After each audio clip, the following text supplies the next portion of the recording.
This is the musicals class for the Screenwriters Network. My name is Connor Kyle. You want to tell us a little about yourself, Dimitri? Well, my name is Dimitri Gann. I am currently a BFA student at Southeast Missouri State University, getting my undergraduate degree in musical theater performance. I have been working professionally in musical theater since like the 2010 or so, and I've had a pretty long history of performing musical theater. Also, have done a good bit of writing musical theater, and yeah, I'm just really excited to be here and get to share what I know. Yeah, so you basically live and breathe these things. I mean, this is what you do for work, and it's also your hobby and what you listen to just in the car and in your spare time, right? Oh yes, for sure, for sure. And especially right now, being a full-time student of musical theater, I just 9 a.m. to 10 p.m. That's all I do. We have a student from our class asks for you. What are some of your favorite musical soundtracks and why? One of my like new favorites is Hades Town. I just think it's such a brilliant, like lyrically, it's such a brilliant piece. Musically, it's such a brilliant piece, and it's a really good example of how to take like a fairly basic source material and make something truly incredible. I also really love shows. Some other shows I really love: all the Star Kid shows, The Prom, and Next to Normal has been a favorite of mine for a really long time. As for me, I would say Twisted is going to be my favorite. This came out in 2014, and as did or 13, as did Gentleman's Guide to Love and Murder, which was the Tony-winning show from that year. Just a really, really, really fun dark comedy, which is an adaptation of Kind Hearts and Coronets. I really like Tim Minchin's Matilda, Avenue Q, Muppet stuff. These are going to be pretty much all comedies. I'm not as big into dramatic musicals as some people are, but I still just really like the form, and I think it's really fun to study and sort of use studying of songs and understanding how they map to plot points to kind of just understand storytelling better. Even if you're not writing a musical, studying musicals can be a good exercise. Obviously, this is the Screenwriters Network, so we're going to be talking about movie musicals and also stage musicals, though the way we approach these is going to be pretty different. If you think you're up for it, do you want to run through just a quick history of musicals that you can cram into like a few minutes, Dimitri? Sure, sure. Yeah, I guess like the kind of crash course history of the musical is that American musical theater really stems from two main influences, and those are musical comedy, which itself stems from opera and operetta from a European tradition, and then the other kind of main influence of musical theater is jazz, as well as African American and Central American and Cuban musical influences. Kind of the history of American musical theater doesn't really get started in a big significant way until right around the turn of the century, very much centered around New York City and kind of spread westward. The musical that we kind of know and love in terms of what we would call the full book musical didn't really happen till the late 20s, and that was with a show called Showboat, which was written by Jerome Kern. That musical was really one of the first full book musicals. Some people will argue that it was Oklahoma because some of the songs in Showboat aren't necessarily plot driven, but I argue that it's Showboat because it really did have a fully integrated plot. It also integrated dance in a fairly significant way. Yeah, and really, when we think about kind of the next big thing that happened in musical theater, the golden age of musical theater, which is usually considered to be the late 30s through about the 50s. And the golden age of musical theater is predominantly like the Rodgers and Hammerstein shows that we all know. So like Cinderella, Oklahoma, Carousel, The King and I. Even later shows like The Sound of Music still kind of count for that era. That was a lot of the really good, a lot of the shows that people consider their favorites. Yeah, those all come from that era, and they all come specifically from Richard Rodgers and Oscar Hammerstein II. The era after that is known as the post Golden Age, and that's when we see musicals still trying to tell those Golden Age style stories, but with kind of a more modern style of music. And then, of course, from that era, we get Stephen Sondheim arriving on the scene, and he really took the musical kind of to a new level, a new modernist place. He was one of the first people that put like very modern music into musicals, and he kind of did away with the music writing rules that had been set, you know, over the past century in terms of staged theater and music. After that, we got through the 70s, and Sondheim is also considered one of the greatest musical theater writers of all time because of how specific he makes the music. I'm sure we'll get into that later when we talk a little bit more about songs. After that, we got into kind of the mega rock musicals of the 70s and 80s, which were mainly Andrew Lloyd Webber's creations. So things like Phantom of the Opera, Jesus Christ Superstar, Cats, Starlight Express, all of those shows that are very recognizable commodities. And then, really, from the 90s onward, we start getting into what's called contemporary musicals. These include like all the Disney shows. They really had a big impact on the musical theater world because suddenly the musical became more of a family thing. That wasn't really a thing until like the 80s and 90s that musicals became more family friendly and there was a push to get more people. And that pretty much brings us kind of in a short and sweet way to today, where musicals are kind of going in a lot of different directions at once, which is really exciting because we have musicals like Gentleman's Guide to Love and Murder, which is a classically sung show. It's a very modern, funny show, but the music is very classical in nature.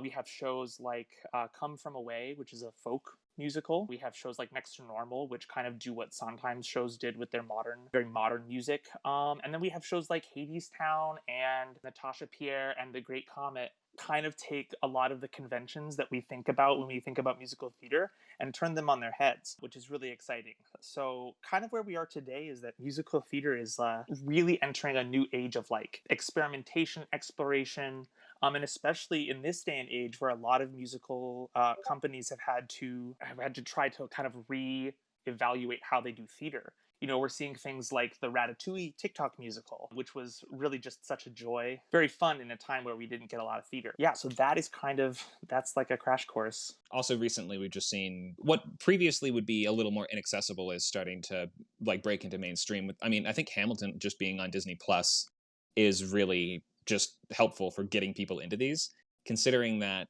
most people don't really watch plays. Most people cannot get out to theaters or are not really familiar with these outside of maybe doing a show or two in school. So I think the more accessible we can, like, that's one of the reasons I like Star Kids so much, is just putting full shows on YouTube is such a great way to get people into this and to like draw in an audience that otherwise thinks that plays aren't for them, thinks that they're too expensive, that they're too elitist, or that they're just not fun.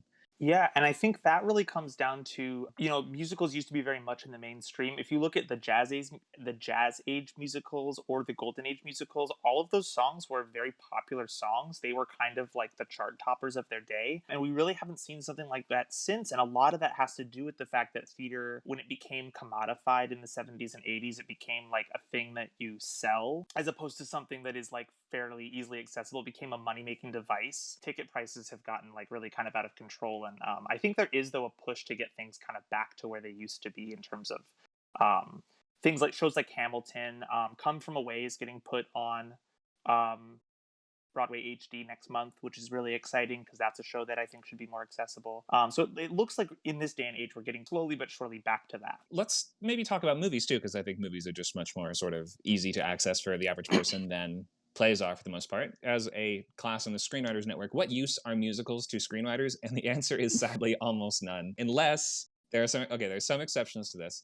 If you are a writer director or a star like Damien Chazelle, I'm pretty sure you're only going to get your a La La Land if you have a smash hit movie before that and are a really strong sort of creative voice behind, like a driving force behind the show. Also, if you're a star like Rachel Bloom, who co-created the show Crazy Ex-Girlfriend and also starred in it, if you can like sell it on yourself as the lead or as the sort of creative vision behind something, then I think you have a lot better of a chance. Someone like a Phoebe Waller-Bridge could probably pitch and do a musical show, or Bo Burnham, someone like that, who it's like, you are the sort of hook here. That makes it a little easier. But if you're just writing spec scripts, this is really, really, really, really tricky. That said, we're talking about stage so much to some extent because if you start with a stage show, you can get an adaptation of that eventually. I mean, we're seeing like pretty much any stage show that does really successfully will be at least investigated and developed to be adapted into a movie. Whether or not it ever gets there is another matter. I mean, it's just difficult to get certain musicals to kind of come across on film the way that they should. But that said, if you start with a stage show, you are in a much better position, especially because stage shows are considered legally works of art and scripts are not. So we'll talk a little more about this as we go through, but your words will be respected a lot more in a stage show. If you haven't tried writing for theater before, give it a try, and I think you'll be surprised the things that you can accomplish with it, and just the difference in amount of respect that your work gets. Just a couple of the first things that we wanted to mention before we get any deeper is, if you're going to write musicals, our number one rule is you absolutely have to watch and listen to them. This seems obvious, but There's just a lot that you can learn from listening to a show beyond what we can teach or explain. And further, Dimitri, do you want to talk about how there's something different seeing a show in person rather than watching either a movie version of it or a recording of that stage show? Sure. And just to touch on one thing real quick before I get into that is there are because of Hamilton, there's been such a push for movie adaptations of successful musicals. So like the Dear Evan Hansen movie is a feature film. In the Heights, which was Lin-Manuel Miranda's first hit, has been turned into a film that's supposed to premiere this year. And then Wicked, which that's really exciting. But there is, to that end, there is something that is different about being in a theater. And one thing to recognize about musicals is that, especially if you're working with like a musical as source material, there is something inherently different about sitting in a theater with actual human beings in front of you as opposed to sitting in a theater like a movie theater, because on some level your brain knows that it's that there's like not a real person there in a movie. I mean, you can still be very engaged and very emotionally invested, but there is something to be said for the experience of sitting in an actual room with the people that are on stage and they're 10-20 feet away from you. If you're in a big house, maybe they're like 100 feet away, but the point is they're there. And there's something fundamentally unignorable about that. I also think the culture around going to the theater, like there's much more of a culture of paying attention. But that's kind of one of the things to like look at when writing for film is how to kind of recreate that feeling can be very difficult, and kind of maybe that's a choice to make about whether or not to recreate that experience. A movie musical that I think does this incredibly effectively is The Prom, because it does a really good job of adapting a stage show and making it feel like a stage show, but still using the medium of film very effectively and kind of doing things with the film that can't be done on stage, but still like in a way that honors its like original stage roots. How is writing for stage different than writing for screen? There's a couple of key things here. One, and probably the biggest thing, is that on stage, the audience's imagination fills in the gaps. The audience's imagination is your kind of CGI. It is your special effects. I mean, you can have sort of special effects too, to some extent, but this is always going to be within the framework of we have only one physical stage in front of us that you have to kind of localize all your action onto. You can use light, backdrops, and scenery pieces to create the impression that we are moving quickly to different areas or transitioning between scenes. But in general, scenes are longer. Conversations are more important than action. In writing plays, I often find that scenes can be so long that you can think of conversational topics as different scenes. These changes in character tactic and also topics of conversation, they have such shifts in dynamics and they go for so long. It might be like 10-15 minutes uninterrupted on stage. And most of the time on stage, your focus is going to be, as a writer, on the dialogue and lyrics, because you are not directing the show, and oftentimes stage directions on the page are pretty minimal as they can possibly be, to allow the director, choreographer, and actors to make this work in its medium, like in perpetuity, and in theory, and something to be recreated forever by many different collaborators. So the level of artistic interpretation here is just way bigger. And in film, you're making one definitive version of the story, as opposed to a play, which is like it's a blueprint that is to be repeated as closely as possible to the text as presented. But that said, different collaborators might totally change the meaning of it by altering some elements. Plays are workshopped extensively, but your words, as I mentioned before, will be respected a lot more. And to be fired and rewritten on your own work is like unheard of. Which is kind of what makes stage and novels so great, is that when you write those first, you are staking your claim into how this story goes.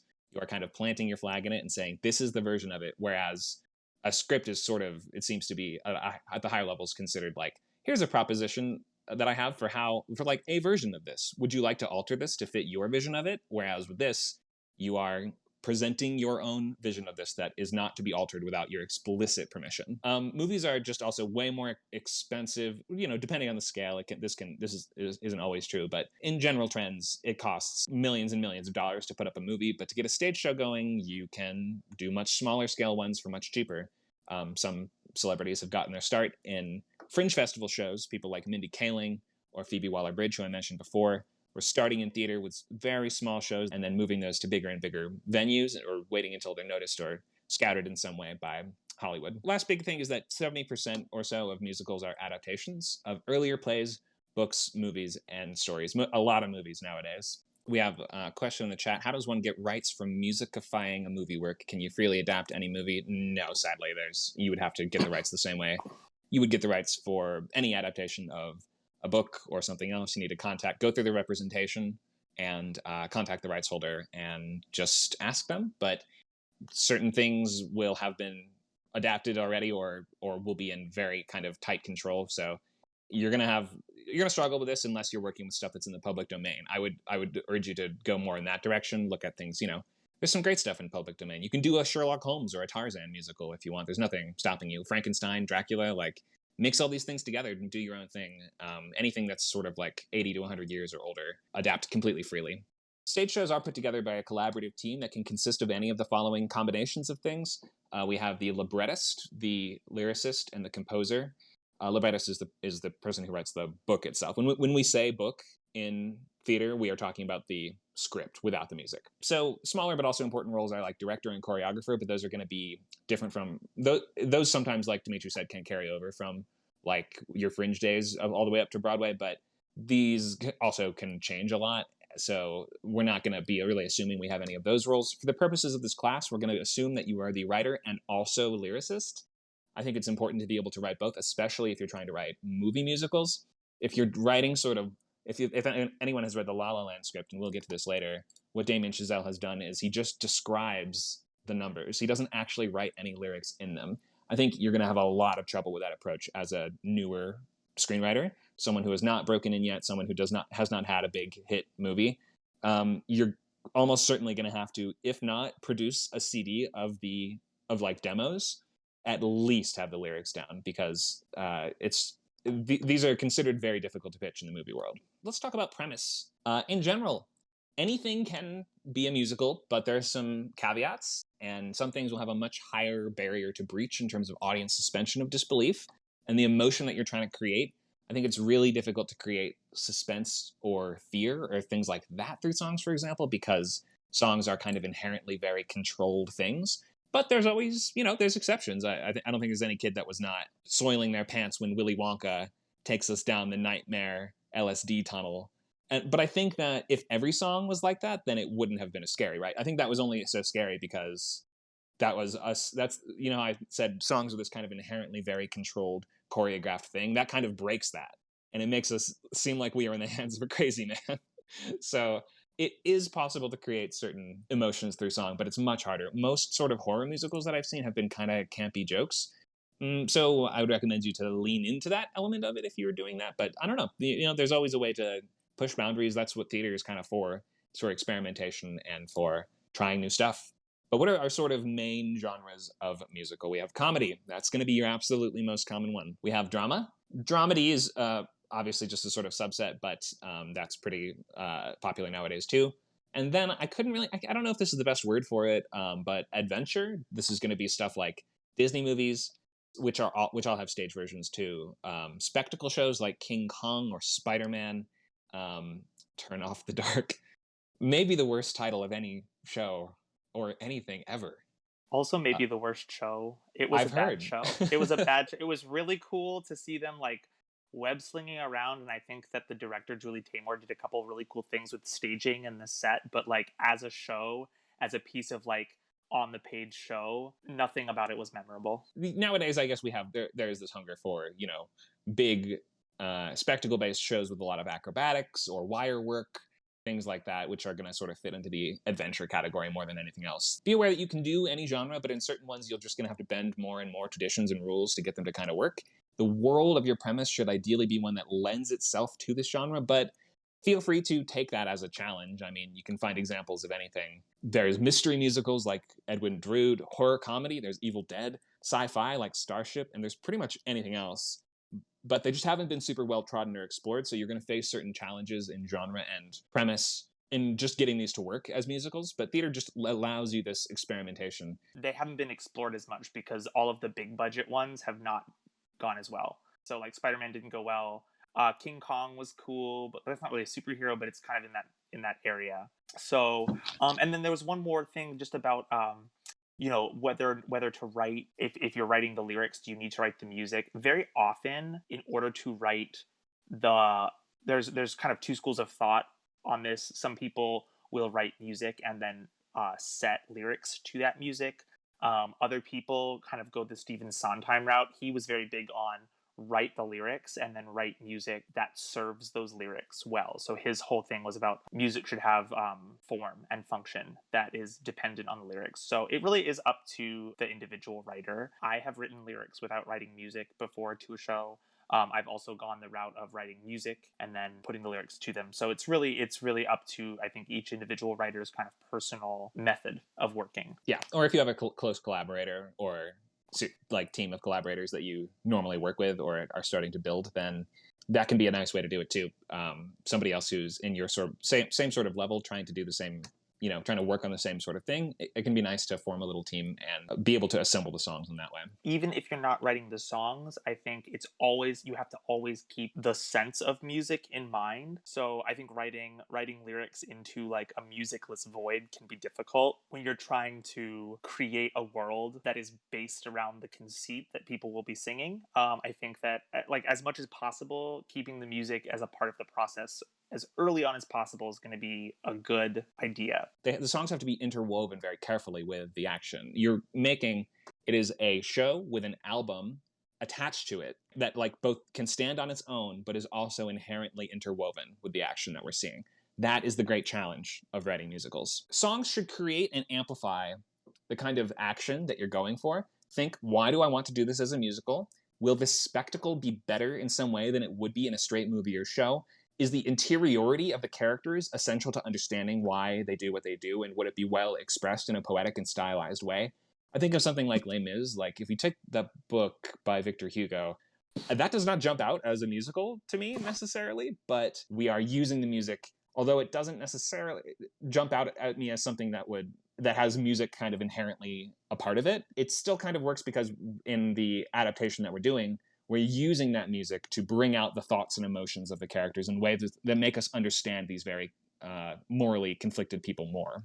That was a really great example with Les Mis not being something that's inherently musical. Another one that comes to mind is Natasha Pierre and the Great Comet of 1812, which was just 64 pages of War and Peace by Leo Tolstoy, like literally word for word, just set to music, which is a very bizarre way of writing a show, and yet somehow it worked. Like, it's really fun, but it's very weird because characters talk about themselves in the third person, which is kind of a bizarre trope. And usually I would say the musical premise, I mean, we were just talking about sort of exceptions and counterexamples, but for the most part, your musical premise should make sense in your world and feel like it fits in your world. I mean, for instance, look at something like La La Land, which Dimitri still has not seen, ladies and gentlemen.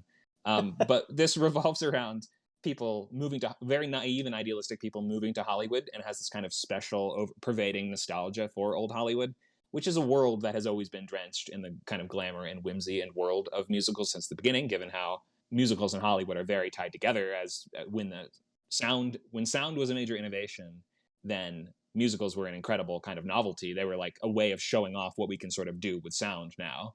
For instance, just look at something like The Wizard of Oz or that kind of era, where the fact that we are watching musicals on stage is like, this is the big budget kind of tentpole Marvel movies of their time. They're showing off what we can do with this new medium of film. Musical premises also just allow us to buy into things in a different way. So this fits in really well with something like, this isn't a musical, but Unbreakable Kimmy Schmidt is a good example of just the kind of world that seems like it has the potential to break into song at any time. Or like The Muppets is the same sort, like Tina Fey type stuff and Muppet stuff, actually very similar tone, in that the world itself is already so kind of heightened that it makes perfect sense and feels like a natural extension of these more sort of cartoony characters and their emotions or situations to sing and to express and articulate those things in song. The way that like my own kind of brain has worked in terms of writing musicals is very often I will get an idea for a single song or a single very specific moment or idea. It can be really a good exercise, but also it's been the seed of many successful shows to start with a single song, because often that'll help kind of get you into a place of like, okay, musically, what do I want this to be? Rhythmically, what do I want this to be? What is this very specific moment? And then, you can build that very specific moment up as its own little mini story, about what this character's journey is in this one moment, right? And then from that, you can build backwards and forwards and kind of see where in the story does this song fit. And I think it has a couple of advantages. One being that it gives you a sense of your own musical style, because like if you're starting with a single song, you can pretty much start wherever you want. There are no rules. But then as you start to build and kind of tack on to this one moment in the show, you begin to say, okay, well, like this is kind of stylistically what the music is starting to sound like. This is what my own brain is starting to kind of like think about. And then from that, then you can start to tie things, things that might come before that song can get tied into that song can tie into other things later on. But it really helps you get a sense of like where you are in your own musical world, in your own lyrical world, as well as just kind of like the character's world of the play. So that can be a really, really effective way to kind of get a start if you're a little lost, especially with music and lyrics. Just write something down, hum something. I don't think that to write a musical, you need to be like a virtuosic instrumentalist or a singer. I think definitely having a sense of music is a good idea, but it's not required if you have somebody who is very musically talented or very musically adept that's working with you. There's a reason why musical theater duos work so well. It's because there's very often like a music-brained person and like a book-brained person, and when they come together, they can create something much stronger than I think one person usually can. And we're going to talk about songs and structure. Plays are going to be 2 acts almost always, except for weird exceptions. Movies we usually think of as 3-act, but when you break it down, 2-act structure is really more like 3-act structure in disguise, or in slightly different costume, you could say. In stage plays, the first act is also gonna be often longer than Act 2, which means that it kind of encompasses like the first, imagine like 65, 70, yeah, about 60 to 65% of a typical movie structure, which would sort of be more like what we think of as the movie's acts 1 and 2. We normally are kind of breaking movie acts around page like 70. If you're, I'm mostly speaking of 90-page structure, which is as a mostly a high concept thriller writer. That's what I'm mostly focused on. I'm not really 110, 120 pages nowadays as much. In certain genres, this can work a little better, but in any case, just consider during the second act, we are usually running a little shorter, and there's often going to be no more large breaks in action. We're going to increase our momentum until the end, because like preservation of momentum and energy is so important in musicals, which we will talk much more about later. For a movie, a screenplay, you want to plan for 10 to 16 songs probably. And this goes back to what we were saying about how on stage, you kind of demand the attention of the audience a little more, so people have more patience for songs in person.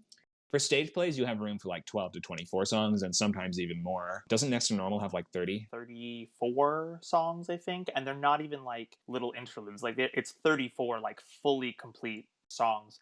Shows like Les Mis, I mean, Les Mis is sung through, so that's 2.5 hours of music with no interruption. So that's like 45 songs there. All these musicals are considered sung through musicals, which just means that there's no break in the music. There's a strong argument that Gentleman's Guide to Love and Murder is actually an operetta because it hits every single box for operetta. For movies, sung through is really, really difficult for movie musicals.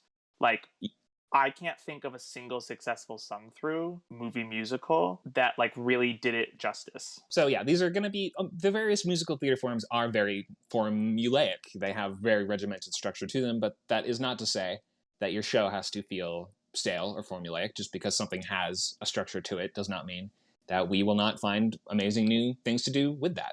So let's go to slide 12, which is going to be what are songs? Musical theater songs and radio type, I guess we would just call them radio songs, I don't know what else to call them, are going to work a little bit differently. They have a lot in common too. A radio song is more like a snapshot of this. There's exceptions to this. There's radio songs that tell whole stories and things like that. But for the most part, radio songs are trying to sort of crystallize a feeling, whereas songs and shows are pieces of road. And they each can tell a story in their own right, or sometimes even a whole scene. But everyone has to move us forward, and it has a role in moving us forward and propelling us to the next bit of action. So there's going to be change in musical theater songs, much more so than in radio songs. Songs are going to map to the key plot points and emotional moments of your show. Often those will overlap a lot. They allow us to seamlessly move from plot to characters' interior thoughts and emotions. I would say songs are for cutting to the truth. And if the truth is not strictly told to us, it will become evident through the song. A character can articulate things that they themselves may not be able to admit or understand about themselves. In some cases, they can sing about parts of themselves they have yet to reckon with. It just is like a sort of seamless way to access your character's inner voice and intersperse that in the action, or intersperse that with action in a way that we just can't do with regular scenes in movies. Another point about that is a really good like litmus test for, is a song necessary or is a song like integrated into the plot and integrated into the show, is if I took this song away, would I be missing something? And if the answer is not really, then it's not a song that's functioning as a musical theater song normally does. If you take a show like Hamilton, for example, every single one of those songs, like if you took one of them out, you would miss a piece of the story, or you would miss an important insight into a character that without which some portion of the rest of the show won't make sense. Just to kind of like build on that road analogy, you want to make sure that every song feels like my audience needs to know this, because otherwise this next thing down the line doesn't make any sense. Maybe we can think of them as gears in a machine or something, and that they have to, like, if one of them is not turning, or if the machine is able to function without that gear, then you really kind of don't need the gear. Think of your songs as essential pieces of the plot and not little interludes that are just purely for fun. When do we and how are we able to break into songs? We have to interrogate a little bit how we are sort of able to break into a song, even though, like we said, in theater, the fourth wall is going to be thinner, and there's much more of interaction between either the audience and the performers on stage, or maybe like a narrator kind of character. Like, we are able to purchase conceits like this a little more easily in stage, but we should have in mind, like, what is our sort of hypothesis for how the songs in this world are operating? The most common one is going to be that we assume that the music can dip effortlessly into both the character's thoughts and internal processes, and that numbers can also approximate conversation and action. This is going to be true 90% of the time. They make time more elastic. Like, time works a little more elastically in musicals, in that it allows us to slow down and just sort of micro-examine a single emotional moment in a way that we can never do in a straight scene. Or they allow us to sort of move through time much more quickly. And we assume that, for instance, like, I'm thinking of the Sherazade and Jafar's first song when they meet in Twisted. That's them sort of meeting for the first time. And then over the course of the song, they're kind of falling in love. And we are to more or less assume that this is kind of summarizing or approximating their entire courtship, because by the end of it, he asks her to marry him. And she's like, took you long enough, right? So we can kind of imagine, although maybe we could say they just met and just decided to get married. But more likely to me is the idea that the song has sort of stretched through time, or has allowed us to kind of move through time more fluidly. Just like you said, I think songs can kind of do this thing that a traditional scene can't do, where we can like use a musical interlude, we can use a moment to like seamlessly transition, not just in time, but we can also transition through space in songs really effectively. And that's something that you see a lot of musicals do. So you think about like the way that like in a traditional film, how the underscoring will be used to kind of transition from one scene to the next. That can happen on stage in the moment, and the audience can kind of, through the use of the music, the audience can be made to understood. Yeah, If Then is a really great example, because that's a show that has like splitting timelines and all this stuff. And another show that does a really good job of jumping back and forth through time is The Last 5 Years. The very first song is the song that the woman sings, Kathy sings about the end of the relationship, and the very next song is the guy, Jamie, singing about going on a first date. And so she tells the story backwards and he tells the story forwards, and they meet in the middle for one song. And during that meet in the middle song, a weird thing happens where one of them goes forward in time while one of them goes backward in time in the same space. And that's something that like really would be very difficult to do kind of without the use of music, the use of this like ability to kind of stretch and warp time in the middle of a song, and have the audience get it without having to explain anything. So Yeah. that's like a really effective tool that you should and can and should like think about, is that like that's one of those really specific things that musicals specifically can just like You don't have to explain it. It can just happen, which is great. Music is its own kind of story magic, I would say. It allows us to break kind of normal linear storytelling rules. You can also slow down time. A very famous example of this is on the steps of the palace into the woods. And if you saw the movie, they actually did this very well.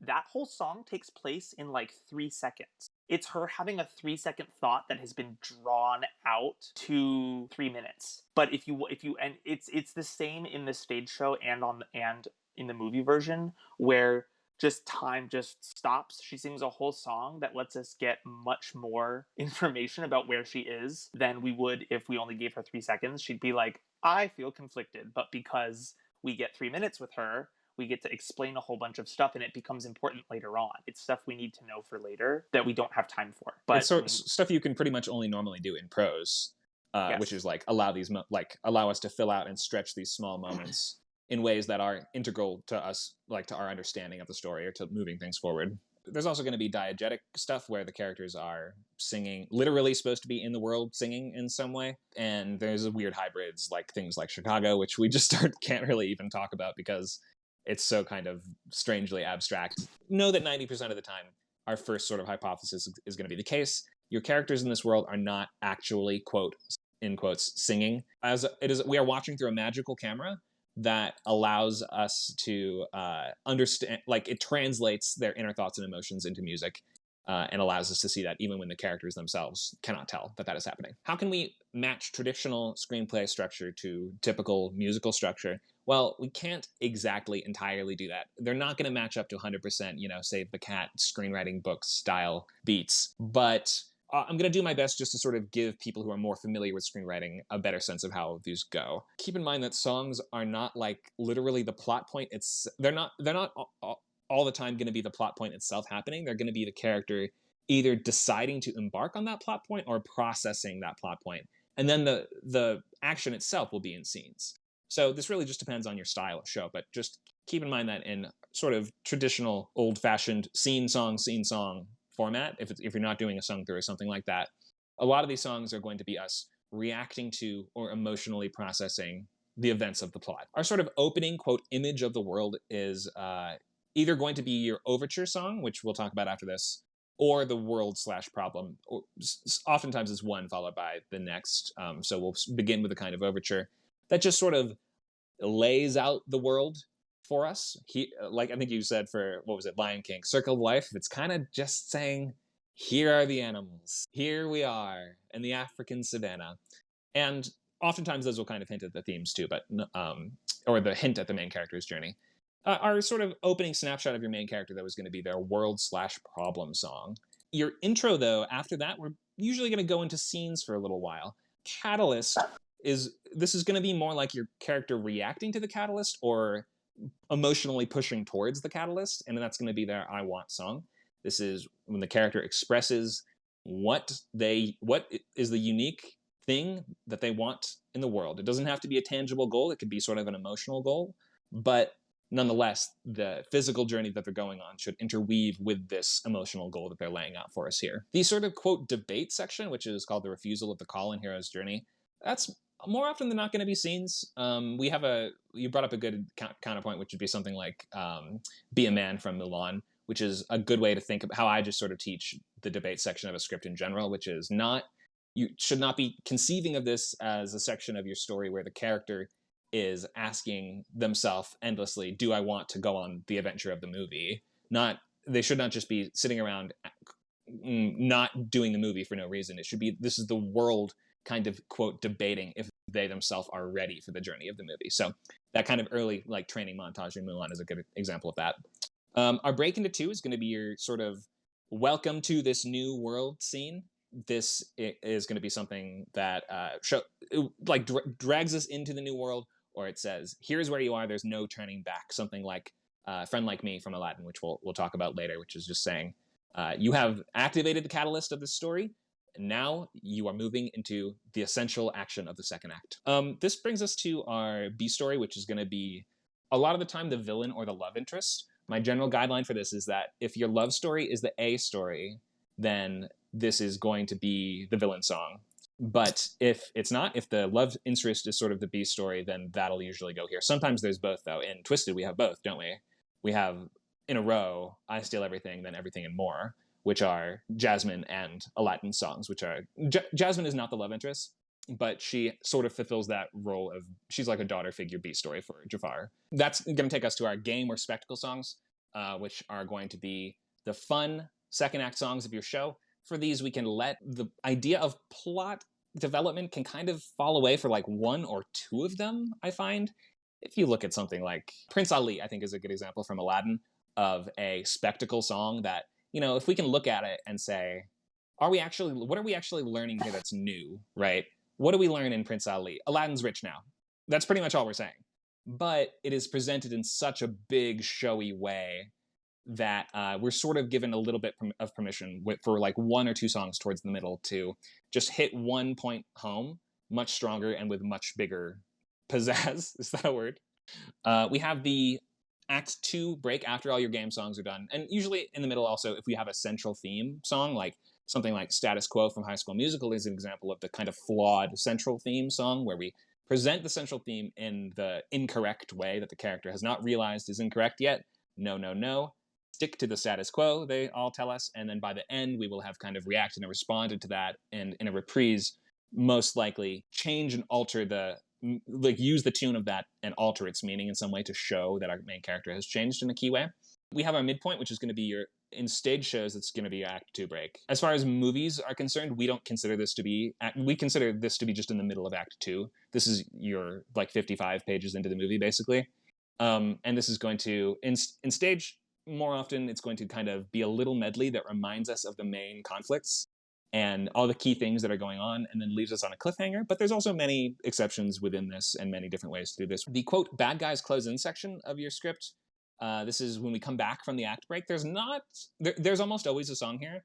I couldn't really think of a way to characterize it besides a sort of in medias res, and potentially a reprise of stuff from earlier. This is just a song that's reminding us of what's going on, and it's starting to put the pressure on your main character, pushing them further in their story. We have the all is lost sort of moments are going to be scenes for the most part. And then your kind of dark night of the soul, which is going to be the character's absolute lowest point. That's what we would have our breakup song in shows that have a strong central relationship. This is going to be their ultimate lament. And then we have our break into 3, which you would call the 11 o'clock number. That's going to be your sort of revelation and resurgence and our push into what in screenplays we consider to be Act 3, although in stage there's not really an Act 3. Climax is going to be scenes. And then sometimes there can be a sort of final showdown type song, but it's kind of rare. And then lastly, we will end with our finale song, which almost always has the whole company involved in some way. And will either has this pretty big split between medley style or just brand new song, which we will discuss in depth. Yeah, so just know that this is a very, very handy and thorough set of guidelines, but there are shows where every single one of these is a song. There are shows where some of these that are listed as songs are scenes and vice versa. So just know that like this is not necessarily a hard and fast rule. There are going to be many exceptions to this rule. And for your show, you may find that there's a moment, you may find that you need the finale to just be all song. There's also a lot to say, there's something to be said about not all of the song moments need to be the character singing.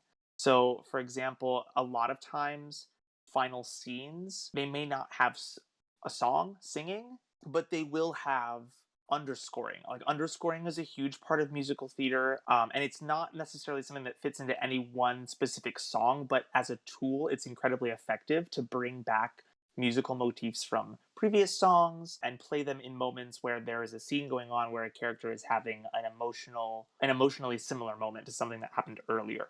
You know, and that through all of these songs that we're going to be discussing, these different song types and kind of like their function and their form, just know that like you can apply kind of the function of a song that you sing earlier can be reused later on in a different way. And in fact, that's actually like a great way to tie the show together thematically and musically. And there's also this sort of, sometimes you'll see elements of kind of foreshadowing themes that we will later explore more. At the beginning of Hercules, for instance, we hear just that little at the end of, what is it called, Gospel Truth, we hear just the sort of riff from go the distance, don't we? Which sort of tells us that later we will be kind of touching on this, and this stands in for a character that we have yet to meet. All right, so let's look at some student presentations. It's a little weird to give the assignment before the class, so we hadn't discussed these things beforehand. This will be a learning experience where we can look at and sort of see how effectively you guys have outlined song titles and just like a sentence or two of what's going on in them to kind of plot out an outline for an adaptation of a whole story.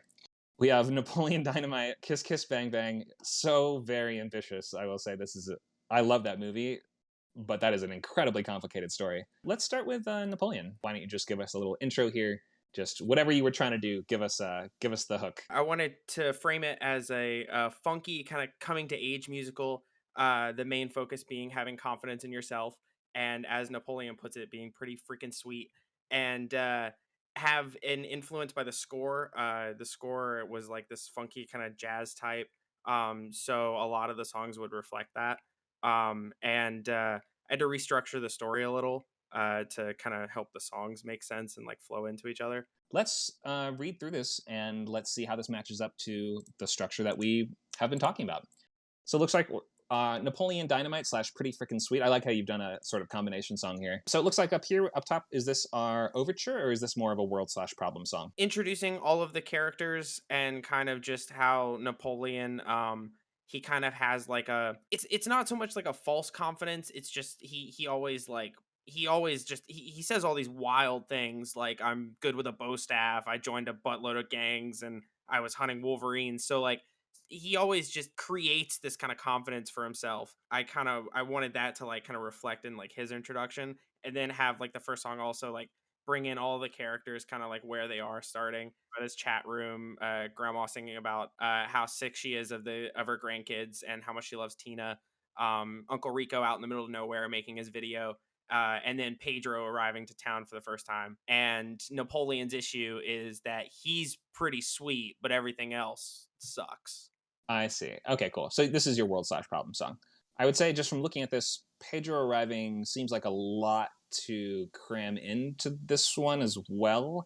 But good work here. You're setting up the ensemble in a nice way. We have the bus ride. And since we have so many songs here, we're going to have to go through this kind of quickly. But yeah, and that was in my head like the whole time. And this one honestly would probably be one that I would cut. But in the scene where the little kid asks him like what he's gonna do today, and he's like, whatever I feel like doing, and he throws the action figure out the window, and it's like with fishing line on it.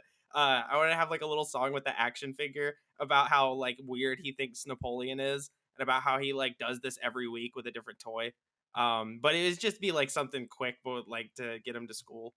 Right. Normally, yeah. So normally this would probably, I would say if you're cutting songs, this would be one you could probably cut because I love the idea of the action figure singing the song. But that said, you have so many as is, you got to just find ways to allow scenes to kind of act as these plot points instead. And just ask yourself, like, does this absolutely need to be a song? Mm-hmm. Dimitri, any comments so far?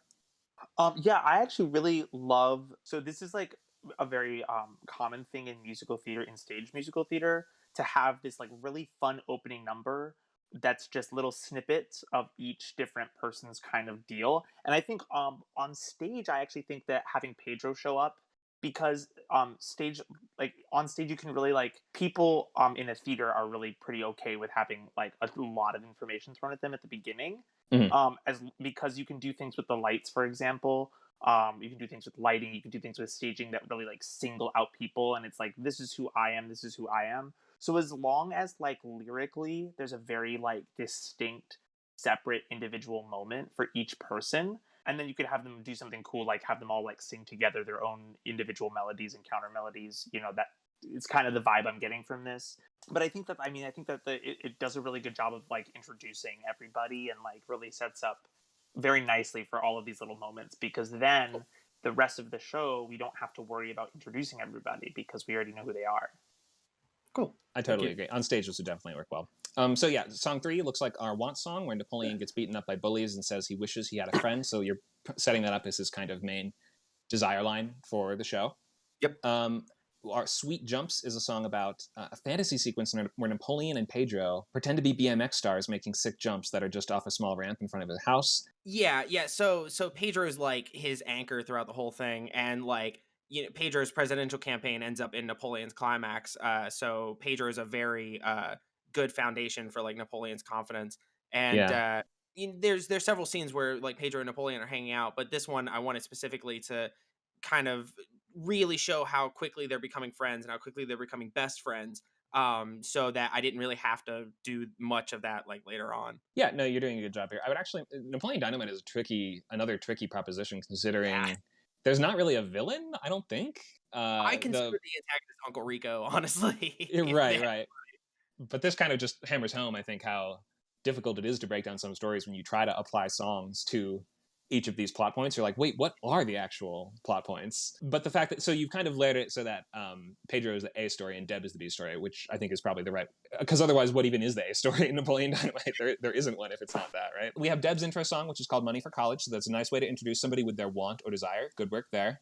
We have Tina, You Fat Lard, a song from Tina's perspective. This is in our sort of game song section, I guess, so you have a little room for this, but just from looking at this, I'm like, do we need this one for sure?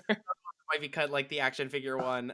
Just like something that's kind of fun because I love the scenes with Tina. So I just kind of wanted to have her own thing. And there's like a little bit of a focus on Tina in the beginning and the end. Mainly just her association with Grandma and about how like Tina is the only thing that Grandma really gives a shit about. I see. Okay. So yeah, my general advice for you would be to try to fold these fun spectacle songs up like we were talking about in our outlining class.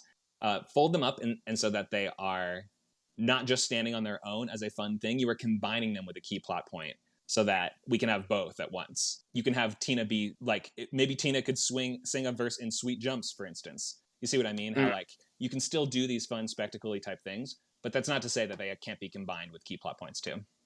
And I think Tina could be something that like Tina in the movie is such a fun little recurring moment. There's, I think, a lot of wiggle room to just have Tina like pop up a lot. Or and maybe become, as like a narrator type character even. Oh my god, that'd be funny. Yeah, but just, and then that way you can kind of get this song spread out over the, like, this concept of this fun moment, but you could actually have it happen many times. Right. Also, audiences love that. Like, love when there's just like a character that just like continually pops in, and like before you even see them, you know what their song is. So that by the end of the show, all you have to do is play like the motif from that song, and then people like laugh. You know. Absolutely. We are pretty much at our break time, so we're going to have to just sort of go quickly through the rest of this. You kind of take us to karate class. Who goes? Is it Kip who goes to Napoleon? Kip and Napoleon go to the self-defense class. That's right. Okay, to stand up against the bullies. Both. That introduces Rex for like later on.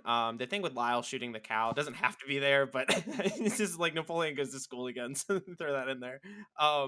Then the Happy Hands Club is their little performance. That's another thing that probably could be on the chop block. A little bit with Grandma at the dunes, and then that's how she gets her accident. And then the song with Uncle Rico, he has her own thing. He has it's a little bit of a fantasy sequence where he's like reliving his glory days of high school football. He's saying, you know, if the coach put me in, I'd be a pro now. We'd have gone state. So he blames his coach for all the unsatisfying life he has.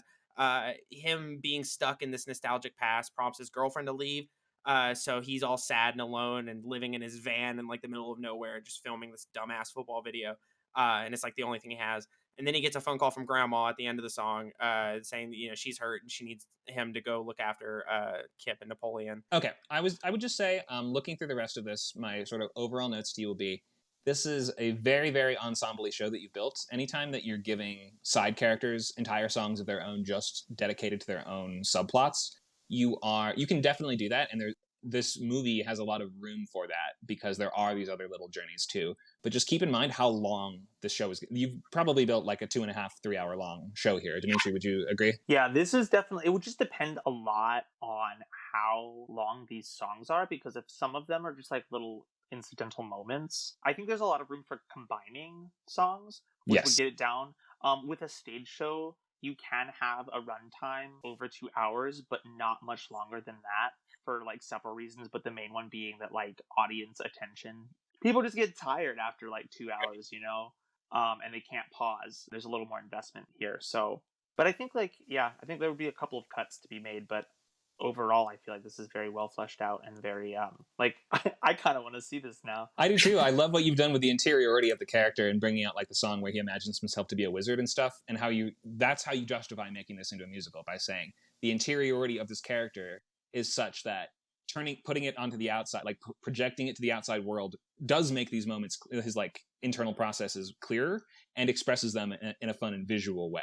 So we have so much more to do, and so we're gonna again have to go kind of quickly through these, but let's have Alexandra on for Kiss Kiss Bang Bang. Okay, I did my best with this one. As Connor mentioned, it is sort of it's an old type of noir, which has a lot of branching plot points. So I just tried to capture as many as I could in song. Mm-hmm. I think the opening number would be Harold the Great, which is when you see the opening shot of the movie, and it's him as a young boy doing his little magic show. It would be a very whimsical sort of opening. And then you cut to him as an adult in Shallow Ends. That's him being more cynical, looking at everyone around him and being sort of disappointed by just how shallow and materialistic everyone is. We get a cut back to what the circumstances that led him here in burglary. We see that he was a thief and he kind of messed up his last hit, and it ended up in his friend getting shot. And he stumbles into an audition, and they think he's like method acting, and really he's just having a mental breakdown. And then in the next one, we're introduced to Harmony Faith Lane, who is sort of his love interest, and we explore what kind of person she is and like what led her to come to LA. The next one is My Boy Gay Perry, which is a sort of Broadway musical number, and it's him introducing himself to Harry and explaining what he does and explaining that he is going to help Harry with his upcoming role. Next one would be The Stakeout, where they go to a cabin investigating a disappearance. And in the process, they witness a car being pushed into a lake. They discover a body, and they are watched. They get that definite impression. Soon after, Harry gets a phone call saying that Harmony killed herself, and then he rushes to her apartment just to find out that it wasn't her, but her sister, who had her ID on her. Harmony begs him to help her because she is under the impression that he is a private investigator. In the next one, the stress of it sort of gets to him, and he's talking to Perry, and Perry informs him sort of the reality of the circumstances. In the next one, as their investigation continues, they meet the henchman and they warn him against continuing with the investigation. In the next one, A Gossamer Fancy is sort of a play on the word gossamer, which is all the spider webs. As she explains the backstory of her and her sister and like why her sister was acting so weird, leading to her disappearance. The next one is Climax, where Harry is fully unraveling the mystery with Perry, and they meet the villain Harlan, and he explains like what he's been up to and the truth of it all. And then in the end, Harry manages to defeat him. And then the 13th is just a sort of wrapping up. Perry explains what happened to everyone after the shootout, and then it ends with him punching Harmony's father for his abuse. I think that this, and maybe this is just like my musical theater brain, but I like had a really easy time imagining like how like kind of like the flow of these songs, and it like made sense to me from a musical theater perspective. I was like, this is involved and fun and interesting, and yeah, I followed it pretty well actually. I feel like I don't need to watch this movie. That is relief. So big feedback for you is that it's my thoughts are you're doing a good job truncating the story of the movie as it is, but I think you need to re-envision this from the ground up as a musical rather than trying to stuff too many plot points into these songs. The story as it's already told involves Harry kind of skipping around a lot, especially at the beginning, but notice we're not getting going in your story fast enough because you have so many setup songs. Like we don't even leave the party for 5 songs. We're at the same party for basically 5 songs at the beginning. Your opening scene of the flashback to Harry as a kid, as a magician, is a pretty good idea to start with, although the movie does not begin with that. But then again, you're going to need to, if you're making that your world slash, that's not the world slash problem song. Is that the overture? What exactly is the song doing, right? Like, is this, you got to be explaining how this is setting up what we're going to be watching for the rest of this. So if you maybe make that a duet between Harry and Harmony, I think you'd be in a stronger spot. You see what I mean here? Where this is going to be, it's not just, hey, our main character was a magician as a kid. It's saying, oh, this is going to be the sort of main conflicts that or themes that the rest of the show is revolving around. I think Shallow End, your second song, which is your world slash problem song slash, is that your I Want song too? Yeah, I think it would be. I think he's seeking in that song sort of, he wants it to be deeper, and he's sort of like very disillusioned by it, the shallowness of it. Right. Okay. You then flash back to the bungled burglary, which is how it does work in the movie, and I think would probably work here just because. But I think you need to establish Harry as the narrator of your show first and foremost. Have you seen Beetlejuice? I've listened to the soundtrack. Yeah. Okay, so you see how in that one, you know how in the movie itself we don't meet Beetlejuice until quite a ways in, and he's this kind of enigmatic figure. But in the musical, they turn him into this kind of fourth wall breaking spirit that can like transcend the world of the play, right? And like he makes fun of other songs that are going on. I think you're going to need to like use that kind of energy with Harry in order to take us through the story in a more effective way. That said, you're going to want to combine a lot of these early songs. Probably it's really difficult to do, like we said, action scenes or like climaxes as a song. Like typically like you have in your finale, the number which you call the unraveling, you have probably what would be like 3 songs worth of stuff going on in here. And also just meeting the villain for the first time in song 12 of 13 doesn't really work. I see what you're trying to sort of do is this is where they kind of reveal the extent of his villainy or whatever. But in a musical, early on, you're going to want that villain to come in and be a part of this as opposed to holding them back until the very end. That said, I understand you faced a huge challenge here in trying to make this work. So very ambitious and more power to you. But in general, yeah, just like I would reimagine this from the ground up, looking a little more at the structure that we've been talking about, starting with your world slash problem, going right to your I want. Then in scenes, you're going to be doing your sort of the heavy lifting of a story like this. You don't want to try to cram too many plot points into these songs. The songs are going to be like your characters reacting to or processing or like deciding to embark on those plot points. But that said, you've done an admirable job for just what this is.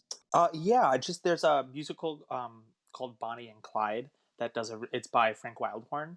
It's a really good example of how to use an opening number to introduce 2 separate characters as children or in like one part of their lives and then transition to the present of the show. It starts with young Clyde singing about how he reveres all of the old Western gangsters. And then there's young Bonnie singing about how she wants to be like Clara Bow and be a movie star. And then it like does this really good job of transitioning us through a lot of kind of opening and introductory details. And then it puts us right into where we need to be.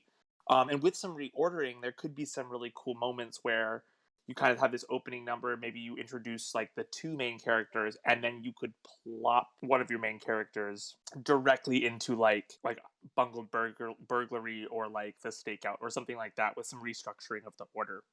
Since this seems to be a show that you could restructure the order, I actually think the stakeout is like a really good example of how to use a song to kind of get through a moment that could just be, because I mean, like, what is a stakeout? It's just like sitting there, but if you use the song to make it a really active moment there, that's a good example of how you can have action in a song and have it like work out musically really well. Because like I can envision that, even though I don't necessarily know what your where your musical thought process was, like in my own brain I'm already starting to like think about like what that could look like, and that has a lot of potential. Thank you so much. I appreciate all the feedback. Thank you. We have one more. We have RoboCop. I want to get into the last part of the lecture, but we will do it before the end of class. I hope Gabe is still here. Yes. Okay, cool. So stay tuned for that. Before we get to watching these examples, let's just talk about songwriting for musical theater in general. Number 1, do songs have to rhyme? I say pretty much yes.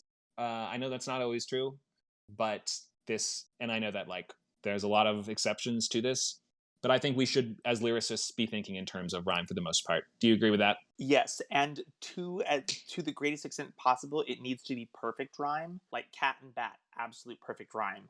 Because the convention in theater is that your audience is going to see it a grand total of one time and one time only. So you cannot assume that your audience, like unlike a film, which I think is like meant to be rewatched, theater is really meant to be experienced a single time. And with the way that like ticket prices are these days, which they're just like stupid. I mean, they're just like stupid expensive. Like the good, like the premium seats for Hamilton are like now multiple thousands of dollars because demand is so high. Yeah, and most shows are like top out. The average ticket price is over $100 right now on Broadway. You have to assume that everybody that comes to see your show, this is the first time they see it, this is the last time they see it, and rhyming helps the audience get the information the first time because it helps them, it like sets them up for like knowing what to expect the word is going to be. That way the information can click, and that's especially important. Like the faster a song goes, the more important that becomes, because like with a patter song, for example, if there isn't some kind of rhyme scheme, it becomes very difficult to like make any sense of the song. There are a couple of very good like examples of this, most of them by Stephen Sondheim. So that's who I would look to as like the master of the patter song. But yeah, just in general, rhyming is like super huge. It's just that it's maybe the most important lyrical element. Another kind of standard thing we have in radio songs is the chorus. And this is not strictly necessary in musical theater songs, but it's more common in sort of pop style shows and numbers. And it can be a useful tool, I find, especially when throughout the song you alter the chorus either incrementally or the last time we sing it, for example, it could be completely different to sort of signify change. Yeah, and there are very few musical theater songs that have a chorus that repeats, and it's the exact same thing. And they're mostly in the jukebox musicals, which are shows based on music that already exists. So, but if you look at an original work, the repetitive bits will be like small individual lines. So a good example of that is "The World Turned Upside Down," Battle of Yorktown from Hamilton. They repeat that line, "The world turned upside down," a bunch, but that is the one repeat moment, and it's a single line.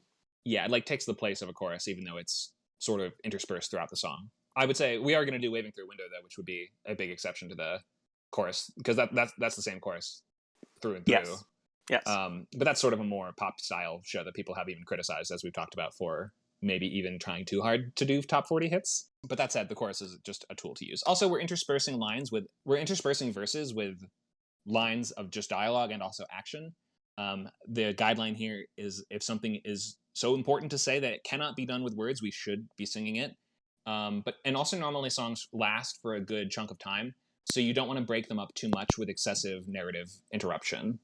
So be careful with this. There's a careful art to it. The only way to really nail how to do scene/song at the same time is just to watch musicals, I would say. Let's talk about elements of songwriting. So on slide 18, in broadest terms, songs are either going to focus on plot or character, though almost all of them will have elements of both. They will just sort of tilt more in one direction or the other.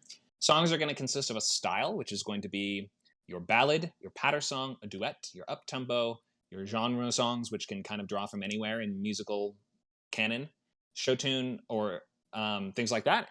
Those are going to be your just sort of, that's what the song sounds like. And then we have the structural role, which is going to be what it's about and where it gets us as a piece of road or as a gear in the machine of your show. Can you talk about the idea of the banger? Yes. A quick word on style and like genre also. I think because musical theater has such strong traditions, especially in jazz and like previous European traditions, there is often a rut that's easy to get stuck in, which is that like all of my musical theater songs must sound like, for lack of a better term, musical theatery, and that's really not the case. I mean, there are so many really great shows that really break the mold in terms of genre. A great one is there's a show called Bright Star, and it's a bluegrass. It's like a bluegrass musical, and it's like it sounds wildly different from like anything I've ever heard before because it's all like mandolins and banjos and stuff. But it's really cool. Another one is Come From Away is another one that's like Canadian folk music, you know, telling the story of these people that had to land at this airport on 9/11. Once is Irish folk music mixed with like Irish pop music. So there's a lot of room to just like do whatever you want in terms of style. The important thing is just to make sure that whatever style you pick is something that is serving the story you're trying to tell. Like if you're telling a story about like a small town person, like a girl who's growing up in the South and like, like in 1967 and like takes a bus trip across the country, probably it's not going to be like EDM, but like maybe, you know what I mean? If you can justify that, great. But like in terms of the banger, this is sort of like kind of a made up definition, but kind of not. Which is the idea that like in this day and age, part of the product that you are producing when you are writing a musical is a cast album that will sell, because that's like one of the big ways that musicals get their publicity. Like I am finding new musicals all the time, and I'm finding out about them because they show up on Apple Music, or they show up on YouTube, or they show up on someone else's Facebook. But most often your audience is going to find the musical because they've listened to the show, and that's going to get them to want to watch the show. Yeah, so that's kind of backwards from like a lot of movies where like the movie soundtrack is not going to get people to want to watch the movie necessarily because they're usually less connected. So to that end, it's really important. It's not necessary, but it's something to consider that like most musicals have a song that is just like an iconic, fantastic, thrilling song. We'll call it the banger. So like Dear Evan Hansen has Waving Through a Window. Like that is a thrilling song. Defying Gravity or The Wizard and I mean, Wicked has like 5 of these songs that are just like, yes, but Defying Gravity is probably the most famous of those. But if you think of any musical, there's usually 1 or 2 like really iconic, fun, driving songs that like really like you listen to those. A good example is the SpongeBob musical. There was a song on that cast recording called Just a Simple Sponge that Panic at the Disco wrote. That's also a weird show because like every single song was written by a different pop or rock artist, so it's kind of a weird mishmash, but it is really fun.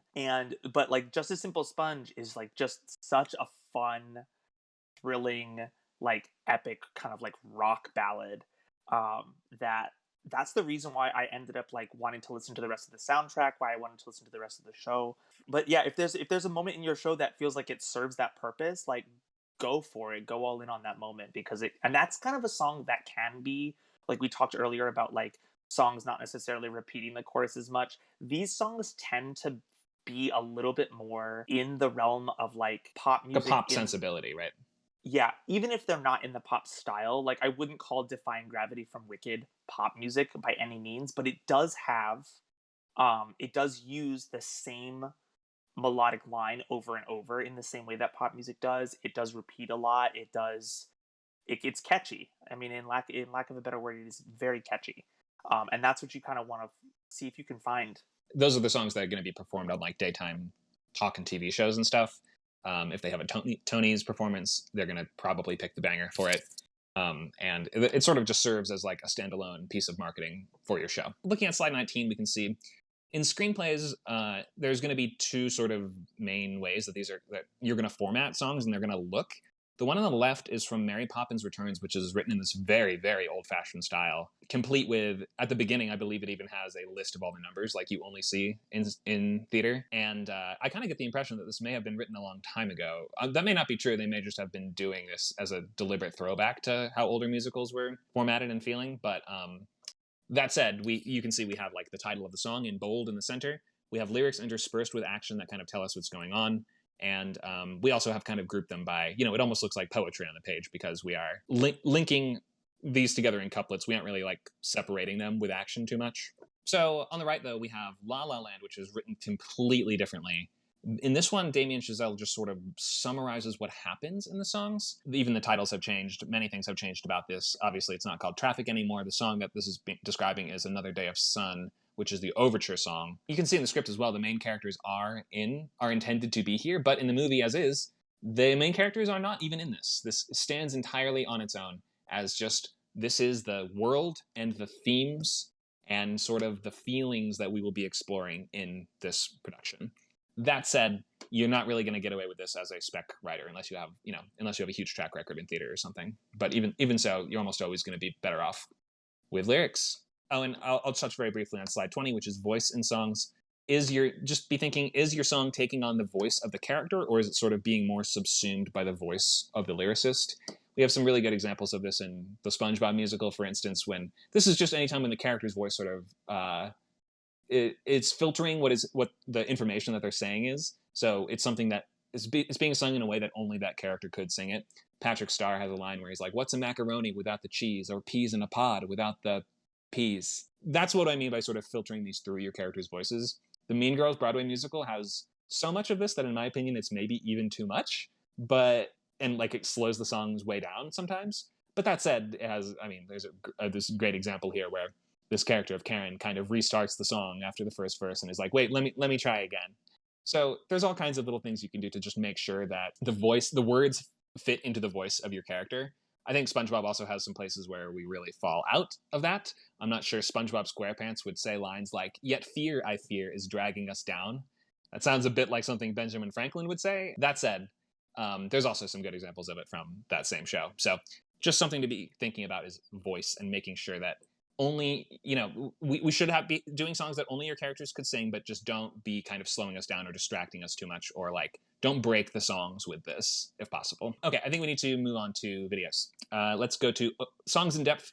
This is slide 21, but you can also check in the Watch Together link. We're just gonna play them and talk over them. So Dimitri, take us through Gospel Truth. Gospel Truth is a really great example of an overture song. It does like the job of like setting up this world that we're going to be in. It gives us a lot of exposition in a really short amount of time. It's also super fun, and it does such a good job of setting the tone for this show that we're about to watch, right? It gives us the backstory. It shows us it's like, these are the bad guys, these are the good guys, this is what you need to know about.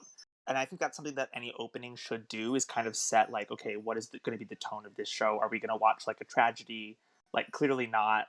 There's like these fantastic women singing, like, but it tells us a lot about the world that we're being presented with, right?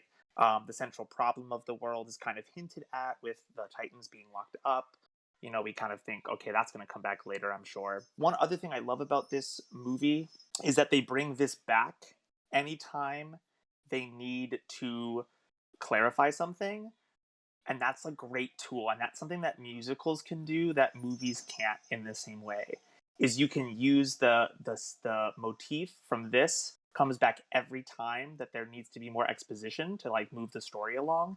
And every time it happens, we're instantly cued into like, that's what this is about. Hercules' little motif comes up when we look at the gates for the first time as well. Right, when they show his name. So yeah, exactly. We know that's just a super clear way of showing that. And I think this also does a good job of showing you're sort of planting your flag in the ground of what is the take that we're doing here. This is a mythological story, so we're starting with the kind of Greek chorus kind of idea, like with these 5 narrators who are giving us the frame story, right? Except the fact that they are doing the song in kind of a gospel revival type style tells us that we'll be shaking up the approach here in some way, right? Like, we're going to approach this with almost like a modern R&B type sensibility. Yeah, and it's just like, so I mean, that is one of the most fun overtures of any Disney film. It just does so much in such a little amount of time, and there really aren't many Disney films. We were actually talking about this as we were planning this, but that Disney in general does not do a super good job of these opening numbers. Like, many of the opening numbers to the Disney movies are like kind of forgettable. Very few people know, for example, the opening number to Little Mermaid. It's called Fathoms Below, but like I don't know anyone who could sing like a line from that, because it's just not a very memorable song, because there's songs later, like the next song we get is Part of Your World, and that's just so iconic. So this is just such a good example of this, how to paint the world very quickly. And some other examples we mentioned were Another Day of Sun from La La Land, Circle of Life from The Lion King. Notice we're trying to lay out the world, the themes, and the frame story, but the main characters are often not involved, or their journey is only kind of hinted at, right? Then next we have, let's look at world/problem song. And for this we have such a good one is Twisted, Dream a Little Harder. There's so much heavy lifting that happens here. I love how we open on Jafar reading Wicked, though. I mean, that kind of tells us a lot, doesn't it? And this takes place after, of course, there's a very short prologue with Scheherazade kind of telling us what we're about to watch. This is the untold story of a royal vizier, and she sort of gives us the bigger conflicts in the background, but that also harkens back to this idea of Arabian Nights and, Scheherazade being the storyteller of she's telling 1,001 stories in an attempt to stay off her execution. So the idea of stories in general is sort of a main theme that we're setting up very early on in Twisted. We start with Jafar, and we understand that he is in charge of this kingdom, and he is a ruler who's just kind of doing his best, but everyone kind of blames everything that goes wrong on him. This song does so many very valuable things very quickly. One, it sort of just establishes that this is going to be a parody of not just Aladdin, but also just Disney in general. Not just, Beauty and the Beast, which is very clearly a takeoff of Bonjour from Beauty and the Beast, but also just the idea of this will parody kind of Disney culture and promises and like Disney ideas. So it's not just going to solely focus on Aladdin. We have these, we're going to be, as you can see in this section here, he's touching on all these different Disney stories and how we are talking about how the villains in these are just pure evil and ugly and bad. And that's just kind of the Disney expectation. That's what Disney tells us, is that if someone is set up to be this ugly, wicked villain, then that's just who they are, and there's no other side to them. But the show is going to be kind of re-examining that, right? Making us approach that from a sort of twisted point of view, just like Wicked itself does. I love how the main title, Twisted, does not really come up much, but there is a brief mention of it when, at one point in this song, a villager does say, in reference to Jafar, his twisted features give me such a chill, which is a nice way to just kind of work it in a subtle fashion. We see all these, the main game of this song is that all of these kind of Disney promises are clearly fake and false. Like, if you're good and attractive, good things will just happen to you. And Jafar is sort of standing as the counterpoint to all of that. He is the voice of reason and sanity, even though he's thought of as this evil, scheming ruler. And the song does, I think, the most important thing here for a world/problem song. It does the work of an I Want song to a large extent as well, because we have the main primary job of getting us on our main character's side, understanding why we are watching this story from this person's point of view. Like, why would we root for an evil, scheming villain, right? Oh, okay, Jafar tells us, I know that I'm no prize. I'm not so easy on the eyes. I can't rely on looks to get me by. Yet ugliness permits a man to use his wits, 'cause pretty people never have to try. I hear the people whisper as I'm walking down the street, and I know they call me ugly old Jafar. What I call planning, they call scheming. What I call delusion, they call dreaming. Why am I the only one to see things as they are? And I think that is one of the best character intros of all of the musical genre. It perfectly sums up Jafar as a character, why we're supposed to be rooting for him, even though it seems like on the surface we should not be. And it sort of tells us what is unique and interesting about this character, is that he is the kind of counterpoint to this sort of blind Disney optimism.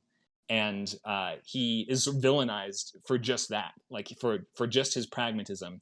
He is kind of, constantly dunked on, but he's really just trying to do the right thing. I think that's an awesome reinterpretation of the character. The idea of dream a little harder, the title itself and the sort of refrain, being something almost a little impossible, like kind of, it sets up the joke from just the get-go. You can't dream harder, can you? But that is sort of what Disney is like, seems to be asking us to do, to find happiness. Okay, let's move on to the I Am/I Want song, and we will be breaking down Waving Through a Window from Dear Evan Hansen. Do you want to take this one, Dimitri? This song rocks. This is like a good definition of a bangers kind of style song, right? It was written very clearly to be like very iconic for the show. But what this does, the function of an I Want song, right, or of this song that is supposed to introduce us to the character's central driving force, right? So in this song, we start to see kind of like what this character is, what their inner life is. Kind of the most important thing with an I Want song is you don't want the I Want songs to land, just like sit in one place of I want. If it reiterates the same thing over and over, it becomes ineffective and kind of stale. So you want this song to really, I mean, all the songs should have this, but this song especially needs to have some kind of arc to it. So the character should start somewhere and then get to somewhere else. And a really good way to think about that is to think that the I want in their song has to transition into an I can or I will kind of move. So we want them to have go through some kind of emotional change, so that there's a reason for them to sing this song. Because without that key change, we don't really get that kind of movement. I like how you use the phrase key change here, because it is a key change, but it is also often a key change, right? Yes. So yeah. So both of those things are, and normally they both happen at the same time. That there is a change in the character's motivation, in their tactic. There's a very significant beat change at the same time that the music modulates. So the chorus that they repeat, I think, is so they do a really good job of actually using a chorus over and over again, because it is just literally the central point that this character, or this central want, right?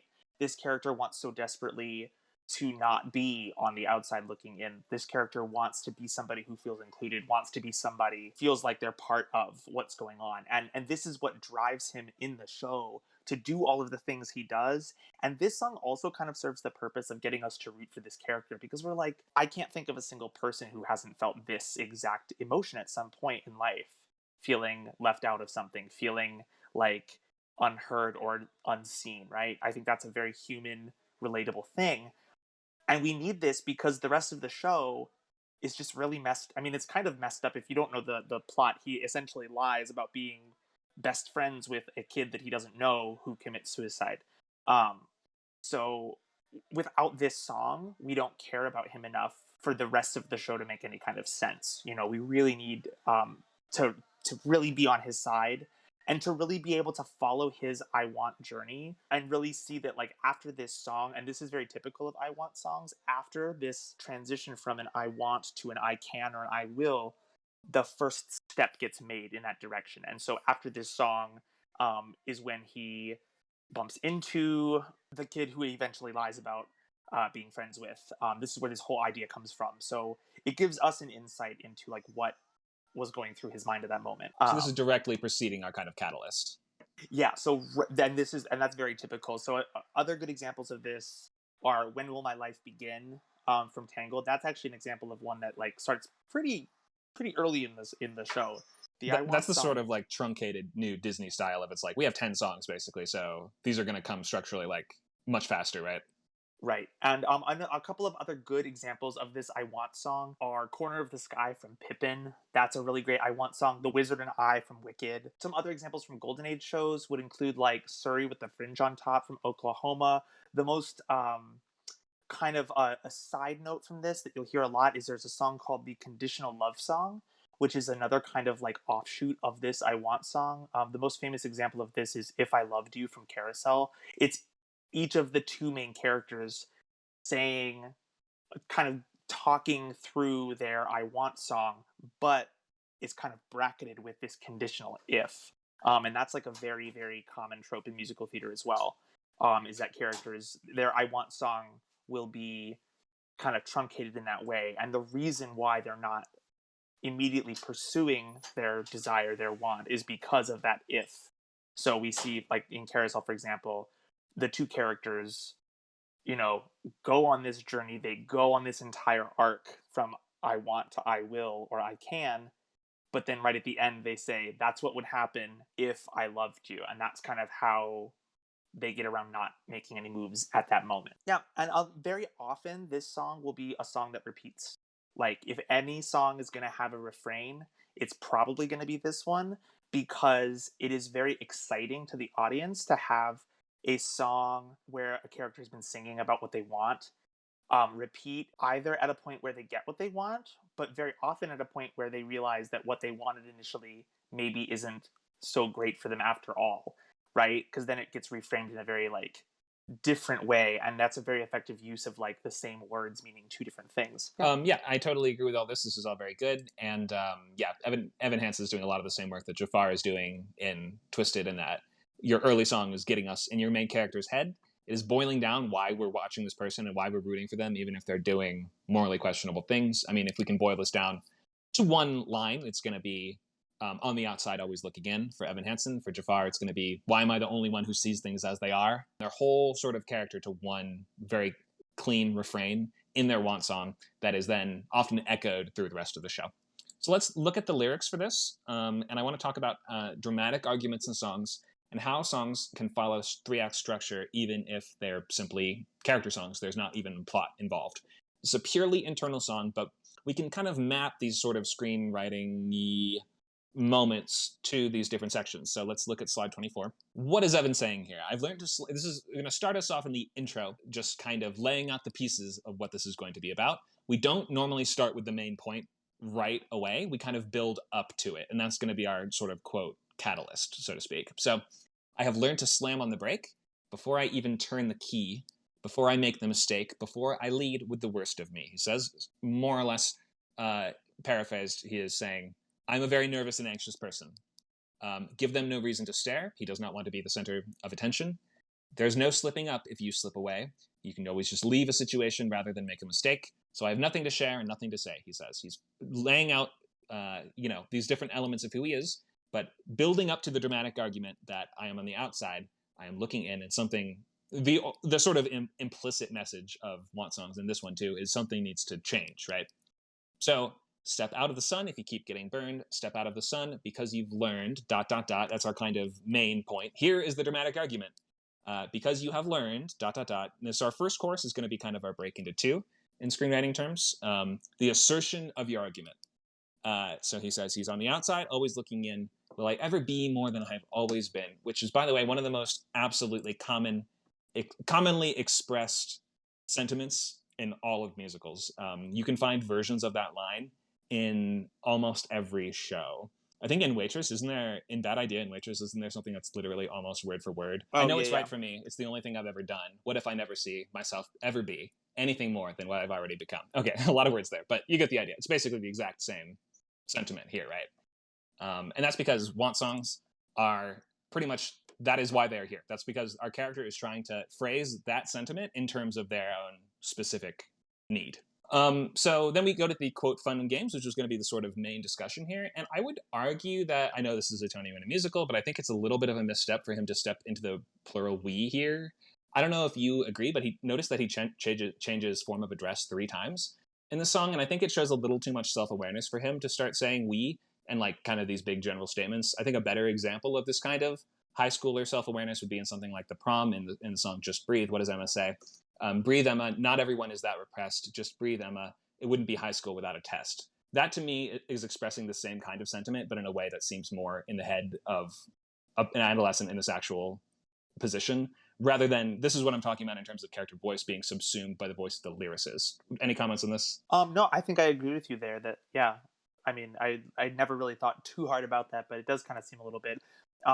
Pasek and Paul, who are the writers of this show, they actually get, there are many people in the musical theater community, or just like in the community of people that have seen their shows, that think that their style is too pop oriented, that their characters break out of the specific moment really, really soon in their songs. And I think this is an example of that, that like the first verse and first chorus are very personal, they're very specific to the show and to the character.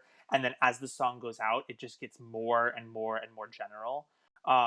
Like, where did he get this wisdom? Yeah, and so I think that's the songs kind of become bigger than the show that they're in, which is fine. There's nothing that says that you can't do that, but something that's just something to be aware of is that it does weaken the song's role in the, because essentially we could take the first verse and the first chorus and be done, and we wouldn't miss anything. So that, you know, that's just something to like know, to try to avoid sometimes is you want ideally you want every part of all of your songs to be important and make sense. And two composer lyricists that I think do this extremely well for like further research, Stephen Sondheim, like every moment in every one of his songs is like so important. He really nails prosody of language as well, which is just making sure that the musical line matches the pattern of speech. Also Jason Robert Brown, he is very, very specific and careful with the words that he chooses. So yeah, you can look at this. We can't spend too long on this, but just take a look at how we can kind of map the rest of this song structure to kind of 3-act movie talk. We have the kind of, quote, bad guys close in section is going to be when Evan is lamenting when you fall in a forest and there's no one around. You even make a sound, sort of saying, if you're this isolated, if something bad happens to you, does anyone even care? And then our sort of Dark Night of the Soul is him saying, will I ever make a sound that leaves us with this is pretty common nowadays for us to have is it called a false stop or a false end? We will just have silence for a moment, and then we'll break into this huge third final chorus. Simple Sponge from SpongeBob does this too, because that's actually a very similar song to this one in a lot of ways. In any case, I think you guys get the idea on what songs. We talked about them a lot, but they're the most important song in a musical, I would say. Just keep in mind that many times your final chorus will be altered to reflect that transition from what if to I could. You want to do, let's do RoboCop. Give us a little intro. What were you trying to do here? What's the sort of style you're going with? I can totally see them doing a RoboCop musical. They've done, like, I mean, RoboCop already has the sense of humor and satire, yeah, like very baked into the world. So Right. I think that this is a good opportunity this is absolutely something they would do, right, Dimitri? Yes, for sure. I mean, this reminds me a lot of, there's a show called Urinetown the Musical that has this sort of like energy. Another one is there's a show called Toxic Avenger that's like very similar to this in that it's like a dark humor, kind of superhero-y, kind of wild show like this. Also, Silence the Musical, the Silence of the Lambs musical kind of reminds me of this as well, where it's like, how do we take this really dark and serious story and then kind of blow it up into a sarcastic musical? But go ahead and take us through it, and if you can do so in about 2 or 3 minutes. It's really like momentable, if that makes sense. You can really just watch the movie and just take a snippet and be like, okay, this is a moment. So yeah, you got like your opener or whatever. You got, I imagine a lot of people are in on this with the sergeant kind of taking the head of the song and introducing the audience. And then we are up in the conference room for the second song. The 209 is online, sung by Jones, the counter to Morton, who he's trying to sell the chairman on the Ed 209 robot. It's been a while since I've seen it. Is Jones the villain? Who's the villain? There's kind of two villains, I guess. Jones is like the big villain, and then he's got like his under guy who also has this group of baddies, and he's Clarence. I don't know. I don't really know how to go over this. I kind of feel like I'm just reading my own thing here. It's okay. I would say, so when you get to these songs, just talk about it in terms of the structural beats that we've discussed so far. So Welcome to Hell is your world/problem song, right? Yeah. Okay. 209 is online. What role does that kind of take? Is this introducing your villain? This is sort of your B story? I would say, yeah. Or is it the catalyst? Yeah, this moment kind of just introduces, I would say, it is kind of like the antagonist, right? Because this is what is supposed to replace Man, and is supposed to go head to head against RoboCop. This is the alternative. That's right. Okay, so this is sort of your B story. That's okay. We can do villain song second. That happens sometimes. Clarence is like the secondary villain, I guess, and I guess this would be his intro song. Okay. And this is when they're getting chased by Murphy and Lewis, and I'm imagining some sort of, where he's the main in the song, and he's got his underlings kind of countering it in sort of duet sort of fashion. Is this the one where he gets all his arms and legs shot off? No, that's later. This is just in the crate truck when they're being pursued. Yeah, so fourth song is kind of Murphy establishing who he is, what he stands for. Then he gets his arm blasted off, gets his head blown up, and we end with him fading to black, whatever. Then we're in the hospital. Kind of just blow through the surgery testing scenes, and we're in this room where we're in the first person camera of RoboCop, and they're doing like the target system acquired test or whatever. I guess there's a song there. That's what I went with. And Dimitri, I think you would maybe agree that we should put the Murphy, our main character, telling us who he is and what he's all about, should probably be like song 1 or 2 as opposed to 4, where it feels like you've kind of made the song do too much. Song number 4 doing too much double duty here. Would you agree, Dimitri? Yeah, I think there's just a little bit of like reordering. One of the things that's like, especially when you're adapting from like a movie to or from a previous work to a musical, like there's a lot of license to move things around. A good example is Beetlejuice the movie. In Beetlejuice the movie, Lydia's mom is alive. In Beetlejuice the musical, the opening of the show is that they're at her funeral. You know what I mean? So that's a huge plot point to change. But it works for the show. Yeah. So for instance, your opening scene could even be Murphy getting all his arms and legs shot off, and then like you can take a lot of license with how to move things around if you want. Yeah, that makes a lot of sense. I did kind of just go through and put songs, but yeah, definitely I think it would do a lot of justice to move the songs around.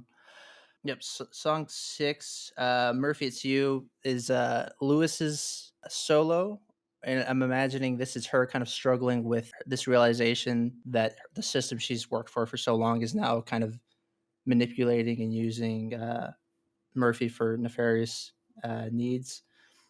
Uh, then we've got, I guess that you're talking about with the Napoleon Dynamite guy about like a fun kind of not relevant sort of thing. I guess that Typical would be song. this with "I'd Buy That for $1," song number 7. Okay. So this is Now- a spectacle where we just are sort of riffing Right. on the like media culture of this world and like Yes. okay. I could see that. I would maybe try to find some little way to tie it into what's going on. You could still do this, but if we could be moving something forward at all, but I like what you're doing with the parody of like the Les Mis style song where one character is singing right to the camera the whole time. So I'd imagine we kind of go into whatever that game show is. We can always have it be in musicals. You have a lot of room for like a dream sequence where Murphy imagines himself in that world while he's out for surgery or something too. Yeah, put them in there. Sure. Okay, we got to move pretty quick through the rest of it, but I'm just kind of skimming through just because we only have 15 minutes left. Nice work with this. Yeah, I would say just my main thing will be just reinforcing what Dimitri said is that we don't have to just, in an adaptation, you don't have to just take the movie as is and reframe scenes as songs. You can totally move things around and like break the story open, like we were talking about with Alexandra for Kiss Kiss Bang Bang. You have a lot more freedom to kind of allow this to map to a structure that would work better with a musical. Free yourself to rearrange plot points. Yeah, I love that advice. Thank you, Dimitri. Thank you for sharing. All right. So we got 15 minutes left, and we have a bunch of song types to go through, so we just got to roll. So you had some good points about Be Our Guest as a Welcome to the New World song from Beauty and the Beast. Yeah, so with this kind of like falls under in a show, we have to get our character kind of going onto their like next thing after they've kind of like gone through their catalytic moment. They've launched themselves kind of on their journey, and so like where are we going? And so it's just like a really fun song on the surface, but like under the hood it's actually providing a very important role for Belle, which is that like what has happened to her like just before this song is pretty traumatic. Like if you think of like she's been essentially kidnapped and is being held hostage, and Yes. like now a bunch of like talking furniture is like offering her food. So like this could be, and like maybe should be, a little terrifying, but like somehow it's not. And so what it serves to do is it helps us as the audience realize that like, okay, where she is not necessarily like what we think it is, and like she's still able to kind of like move into and adapt to this new world. So many shows have this kind of idea of like, okay, now we're in a new place, so how does our character react to being in this new place? And that could be like literally in a new place, like in this, it could be like emotionally or psychologically in a new place. Like Dear Evan Hansen is a little bit more like the character is now in a new place psychologically, but not literally, because they're like still at their high school. One important note is that there was actually a song that was added to the musical version of this, so the stage show. So right after Belle gets kidnapped and before this song happens, there's a song called Home, where Belle goes on the journey of kind of coming to terms with where she is. So this song makes a lot more sense in the sense of the stage show, because we have this moment before this song where Belle is able to be like, okay, I'm here, but it doesn't mean that my life is over, and like I will somehow figure out how to make the best of where I am. And then this song happens, right? So this song kind of performs double duty in this show as kind of like a coming to terms, and then also launching out into the new world, right? Yeah. And I think in the world of an animated kids movie too, we can kind of say, okay, Belle has this almost childlike view. Like the Disney characters often have a kind of childlike perspective, even if they are adults. So it's like, okay, it's going to be fun to live here, is what we're kind of learning here, isn't it? Or is kind of what we're saying. It's not going to be, although we are sort of 5 feet south of a gothic horror story. That's not going to be the tone of this throughout. Like this is going to be a fun place to live because kids think that dancing furniture is just fun. And I mean, it is. They're right. I mean, this is objectively very fun. Well, if this happened in real life, would this be a little terrifying, though? Yes, but I would still be intrigued. I would still want to know what was going on. A really good example of this in terms of like not necessarily being like an introduction to a brand new world completely is a song like Popular from Wicked. These two characters have arrived in this new place. Although for the audience, it's not the first time we've been here. We've been introduced to the school that they're going to be at before. But it introduces the two main characters to one another. And so for them, that is their new world, is the other person, right? We see Galinda and Elphaba both trying to deal with this new situation that they are suddenly in, because previously they had been singing Loathing and like not having a good time, right? But then we get to Popular, and suddenly it's like, okay, now we're in this new world where maybe they're going to be friends, maybe things are going to work out, and then Defying Gravity happens, and like it gets wild again. But right, it's sort of welcome to the new emotional or relationship world as opposed to just the physical place. We got to move on to game songs or spectacle songs. Game, I think, is really important to talk about. I hate to have kept it for so long to the end, but we just have to get to it now, I guess. What are game songs and what is game in reference to songs? So these songs are going to be exploring. Games are all about exploring the fun of your premise while also increasing the stakes and moving the hero through the story. Spectacle songs are kind of just a good time. They usually establish something new but have permission to linger and riff on that thing as long as the wonder of it is sufficient. But really be careful with spectacle songs nowadays because they sort of don't carry that much plot, and you only really have room for one or two of these for the most part, except if it's a big stage show. Like, it really depends. But in any case, let's take a look at I've Decided to Marry You from Gentleman's Guide to Love and Murder, which has such a clear game to it. Great to watch Monty's sort of mini story of he has two of his love interests are in different rooms of the same house, classic farce style. He is trying to get the small red bag by his foot back to Sabella in the other room subtly. That is like a little mini journey throughout this. Notice how fluidly throughout this song that we are moving from plot points to conversation to characters' interior thoughts and emotions. In opera, we call this recit or recitative, when characters kind of stay on one note and kind of just like spew information. And so that's like, and this is the show that I was saying is kind of like operetta. Many people consider this to be an operetta because of the way that it is structured and also that it is classically sung. Love how we are also doing so much of that great interweaving of two characters singing the same line that means different things to both of them. Very common in game songs. When they say, "When I recall this day, I think I'll cry," both of them mean for different reasons. Phoebe because she's going to remember the day she got married, and Sabella because she will remember the day that she lost Monty. And here's, watch us transition from dialogue to inner thought. And here we are just purely in Monty's mind now. We have gone out of conversation into just him thinking about people without missing a beat and using the staging to kind of represent sections of his actual mind. So hopefully we can't watch the entire thing just because of time, but we're starting to get the idea. Let's go to slide 27. What is a game in a song? There's many different kinds of games. One of them is going to be, the biggest one, is going to be dramatic irony in that we realize something the character does not. The character is singing something that is clearly not true or is the opposite of what is true, like in Just Another Day from Next to Normal. This sort of gets at what I was talking about before about how songs are a window to truth. Even if the character is singing, "I'm totally fine, everything's totally normal," but then what we are demonstrating through the course of that song is that clearly that's not true, then there's the game. A character demonstrating that their experience of the world is some way different from what you'd expect, or otherwise showcases how they're different. Like when Jafar at the beginning of Twisted, he goes, "I will look out of my kingdom, and all the grateful citizens will say to me," and they're all like, "Fuck you, Jafar." Sort of showing that contrast. Can you talk about stage pictures real quick, Dimitri? Yeah, so this is something to be aware of when you're writing, even if you're writing for film, just because I think it is such a part of the stage tradition, is you should be able to, especially at buttons of songs, so where songs end, but also throughout your show, you should be able to essentially take a picture. Like, so right now where it's frozen, I know exactly what each of these characters, like if I had never seen this show before and I had no concept of any of this, I would have an idea of the relationships and where people are emotionally. Like, I know that the girl in the blue dress is in love and the girl in the red dress is upset and the guy is very conflicted about what's going on, right? And it tells a whole little story there without having to do anything. And that's something to keep in mind as you write. You can build in those like you can build in places for that to happen, especially like when you button songs like with a very resounding like chord at the end. That really gives the directing and the creative team kind of like a clear indication of like that's a place for a picture. It'll also depend on style of show also, because not all shows lend themselves to this. This is an operetta. It's rooted in a comedy, musical comedy, so it's going to have a lot of these moments. And in fact, this show does have like almost every song ends with one. So Monty is literally physically trapped between these two people. Let's go to B story. I was talking about this one. Do you want to talk about Bad Idea? Yeah, sure.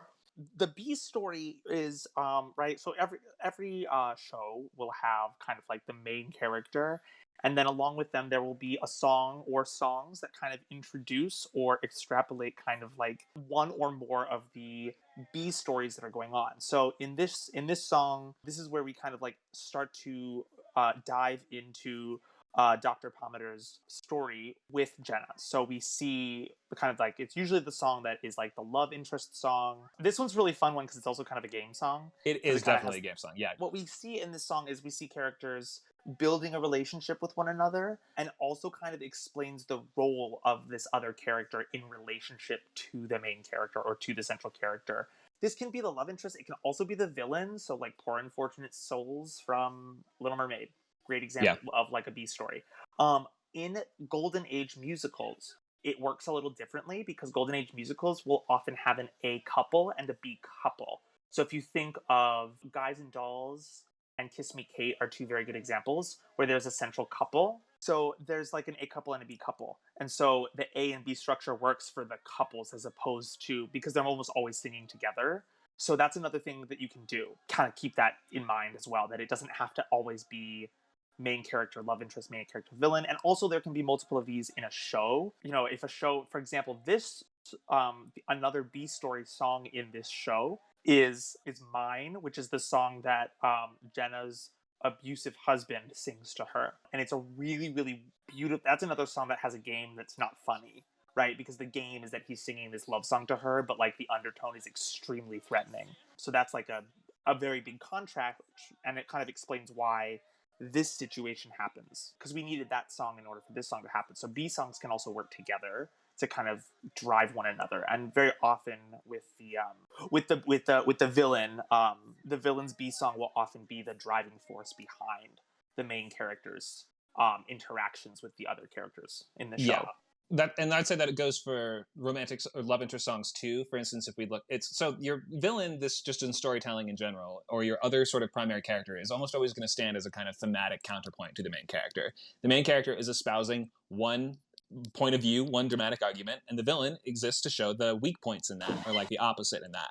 So Requiem from Dear Evan Hansen is a love interest song, but it's also intended to serve as a thematic counterpoint to our main character's sort of philosophy or approach, and that it's all about how this girl is like, I can't lie about these things. I can't lie to myself or to other people. So even though she's not interacting with him in that song, it stands as a sort of like counterbalance to what is going on with the main character, and like a barometer of where the main character is. Like the B story serves as a barometer for where the main character is in their emotional journey. Okay, let's move on to central theme. We have High School Musical, Status Quo, classic. I think this is song 5 of 10, right? It's very in the middle, yes. Yeah. So this is going to be, there's two kind of versions of the central theme. And the first is if it comes early on, this is usually, if it's in the first act of a 2-act show, this is going to be a kind of flawed version of the main theme. And it's going to be one that is kind of challenged or proved to be wrong throughout the course of the rest of the production. So if the main theme comes in the second half, then it's either going to be a reprise of the main version that's altered, or it's going to be a more honest and truthful version of that main theme that we just couldn't have accessed if it weren't for the journey of the show. I'm thinking of like Twisted from Twisted. Kind of, it seems pretty late to have the sort of main theme song, which is the main theme of that show is some stories are altered by people telling it to turn one person into the villain and one person into the hero. That seems like it's coming quite late, but it is sort of the more honest version of this idea that is then pushing us into our sort of like finale and quote act 3 a little bit stronger. But that show does not have the early sort of flawed version of it like this, which is obviously the theme of High School Musical is not that you can only do one thing ever. That's just what this sort of school is asserting here. And we will use this, we will return to this later to show the flaws in it. Any comments, Dimitri? No, I think you hit on that perfectly. Let's move to the midpoint or act break. Oh, you have a lot to say about Defying Gravity.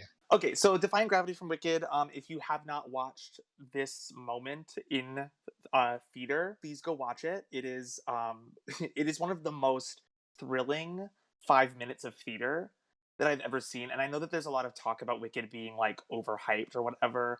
I am here to say that I've seen the show live in person, I've seen the tour, and I've seen a bajillion recordings of it, and it is like absolutely worth it to see this moment is so brilliantly crafted as a midpoint act break. Because it hits kind of all of the things that we want a midpoint act break to do. So the first thing that does is it reminds us of like where the stakes are, right? Like where we are in the moment in that part of the show, right? We have just discovered kind of like Elphaba has like uncovered what has been going on with the animals. She's kind of uncovered the central mystery, which is a big thing that usually happens in the midpoint, is that the central mystery that the character or characters have been trying to figure out, if there is one, is like revealed, right? And the revelation causes more problems. So we're left in this like place of like, oh my gosh, like what do we do now, right? And that's what we really want to be left on, is like a strong cliffhanger of like, where could they go from this? We want it to push us into the second act with a lot of momentum, which means that musically this has to be thrilling. I have yet to see a single musical that has ended on like a really quiet, subtle note for the end of the act. I don't think I could name one. I'm sure there's a couple out there, but I would say like 9.9 times out of 10, the midpoint of the show, the act break, needs to be thrilling. It needs to give like us, the audience, a reason to like come back after the intermission. Critics will walk out after the end of the first act if it's not good enough, right? There's kind of two main ways to do this. You can bring in music from the beginning of the show. So a good example of that is Man Up, which is the act break from the Book of Mormon, has all of the characters re-singing their I Want songs from earlier in the show over top of one another, and it reminds us all where each character is. Defying Gravity goes the other route, which is it brings a new song that uses the motifs from the earlier song. So Everyone Deserves a Chance to Fly is a line that Dr. Dillamount and the Wizard both use earlier in the show. This is a good place to have like a line that was used earlier in the show mean something different. For example, Everyone Deserves a Chance to Fly becomes literal in this moment, which is really cool. It has a strong visual element. If you haven't seen it, please go watch it. Like maybe watch it twice. Elphaba gets hoisted up into the rafters, and like there's all this light on her, and it's just beautiful and thrilling, and just makes such an impact. Another really, really good example of an act break song that does not have any lines is the Angry Dance, which is the act break for Billy Elliot the Musical.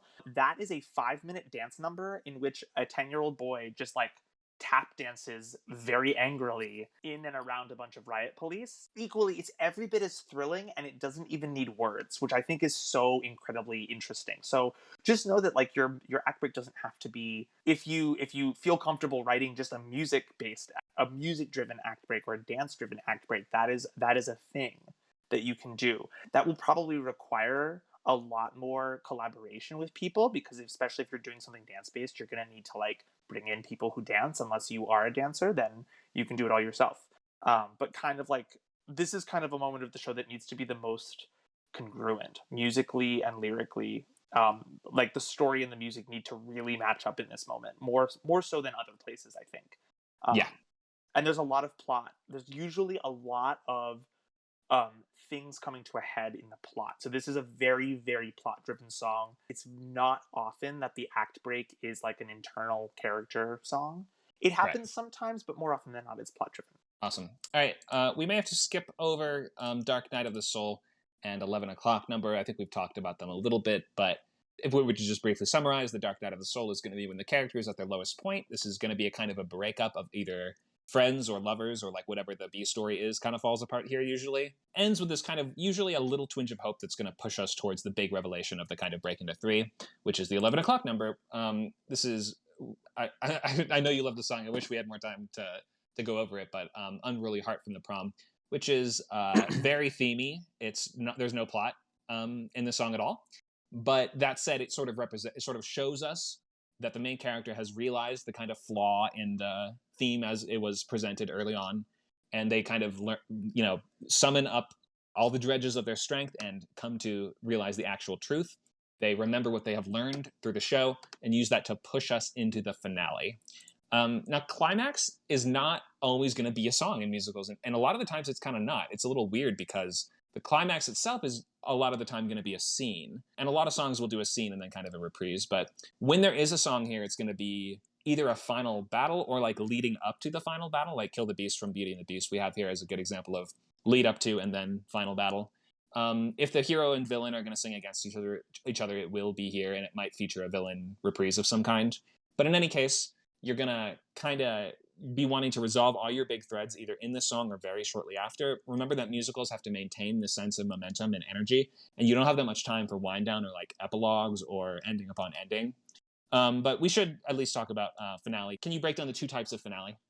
Sure. So finales in musical theater, they kind of fall into two main groups. Of course, there's a smattering of like gray area, but essentially, they'll do one of two things. They will either end with a medley, which is it'll be like a mega mix of all the songs that we have kind of done throughout the show, and the lyrics will reflect that the characters have resolved in some way.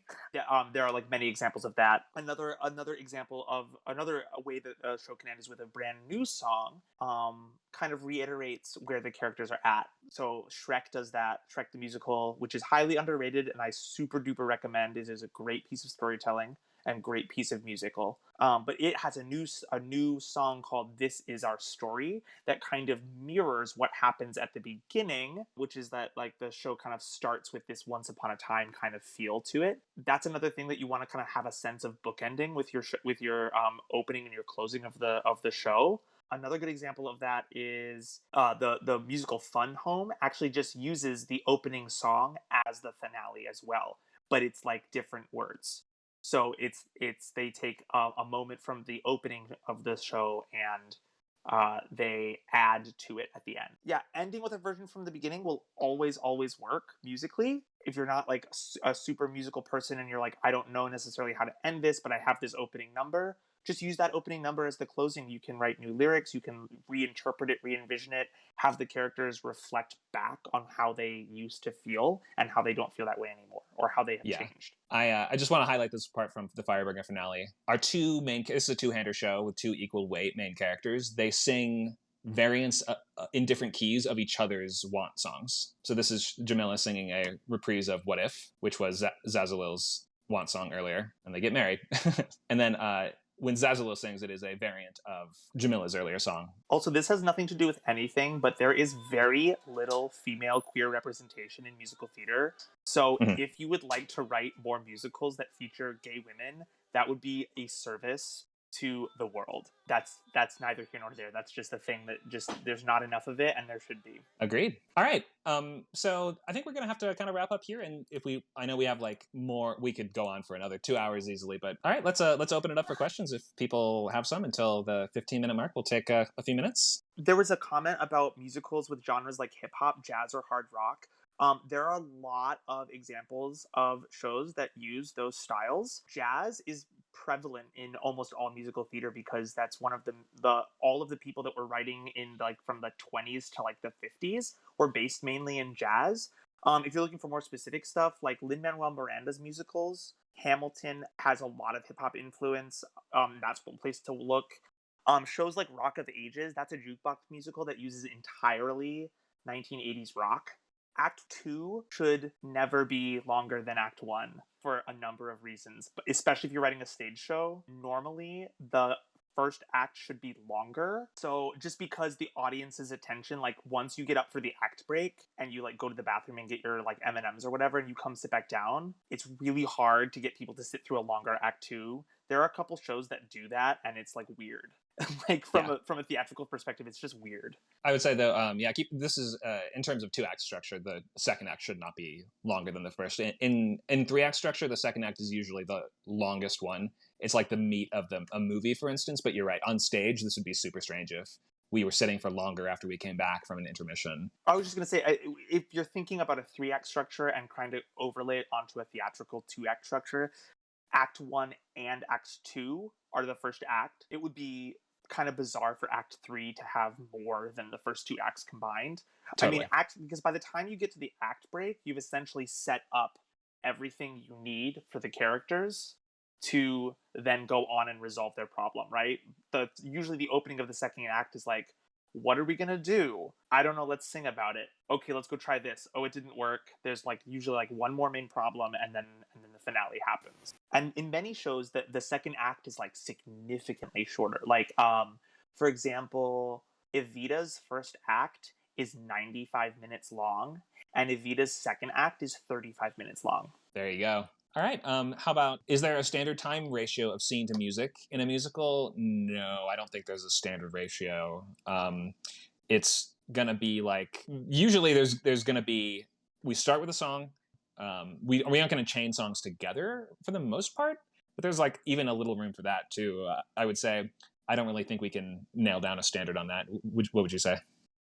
Yeah, it really depends on the show that you're writing. So as the writer, just remember you get to set the precedent. You are in charge of like what the audience's expectations are going to be, and you do that through the opening numbers. So if your opening number connects seamlessly to the second song, to the second scene, that is a signal for us as the audience to like, okay, we're going to do that in this show.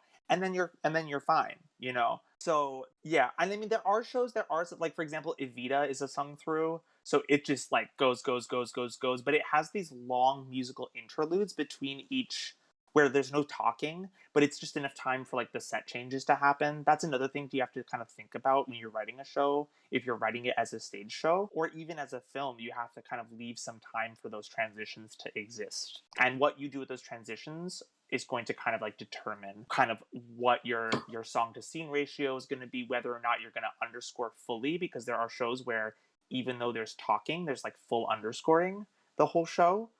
There's some shows that don't do any underscoring unless it's a song. There's some shows that do like a weird combo of both.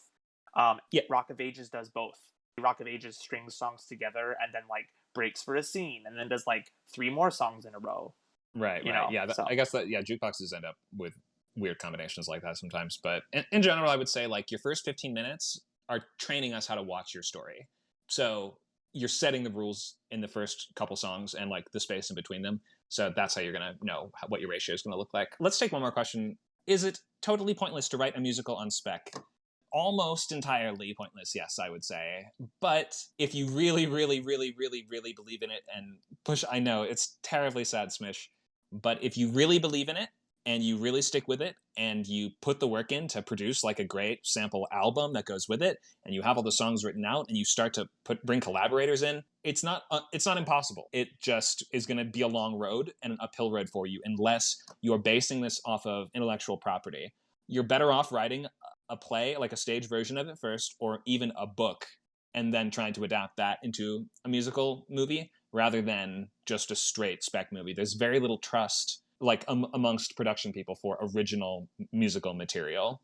Would it work if you had a writing partner that did songs? Yeah, I think so. That would definitely be a good way to start building your groundwork of materials that you will need. Because the first thing, if some producer reads the script, they're going to be like, okay, great, where's the album? That has a better chance of getting, like, if you just put songs online, you have a better chance of getting a musical going than if you were just sending a script with no music. Look how Rachel Bloom did it, just posting short musical videos, musical style videos on YouTube.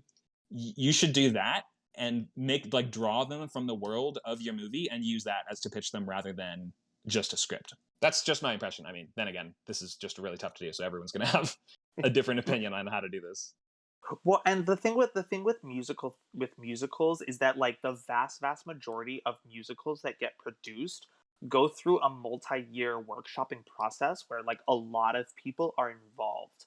So in terms of like trying to write something by yourself from the ground up for a film, it's an incredible amount of work. Really, I think to think about it as a screenwriter is really to think about it as a librettist, almost first and foremost. Like you can have an idea of like what you want the songs to sound like, but ultimately for like musical theater that you're writing for film, you want to kind of like write it with the intention that eventually you want to take it to a composer to help you write your music, unless you're going to do all your music yourself, which that is like an incredible amount of work in and of itself. And I don't think it's mandatory to have a B story in a musical, personally. But I think with that caveat, I think if you're not going to have a B story, you have to have like another main character. It's very hard to write a musical theater story that is just one character in which no other character has like a song or a storyline to talk about, unless you're writing a very small show. Like the last 5 years is only 2 characters. They're both there's no B story because they're both the A story and there's nobody else to talk about. So it just depends on, it's more about the size of your show. Another one is Next to Normal. that has 6 characters, and they are all given equal weight. So there is no B story because it's just one. It's the story of like kind of the family is treated as the A, and there's nobody else. I guess we'll wish you all good night. Any last words, Dimitri? Just that this has been like so much fun, and I like really hope that like what I said was helpful. I also teach private classes with, like you saw today, assignments for students and give feedback on all their work. So if you're interested in that, just send me a message. We will wish you all good night. Thank you so much for listening. Bye, y'all.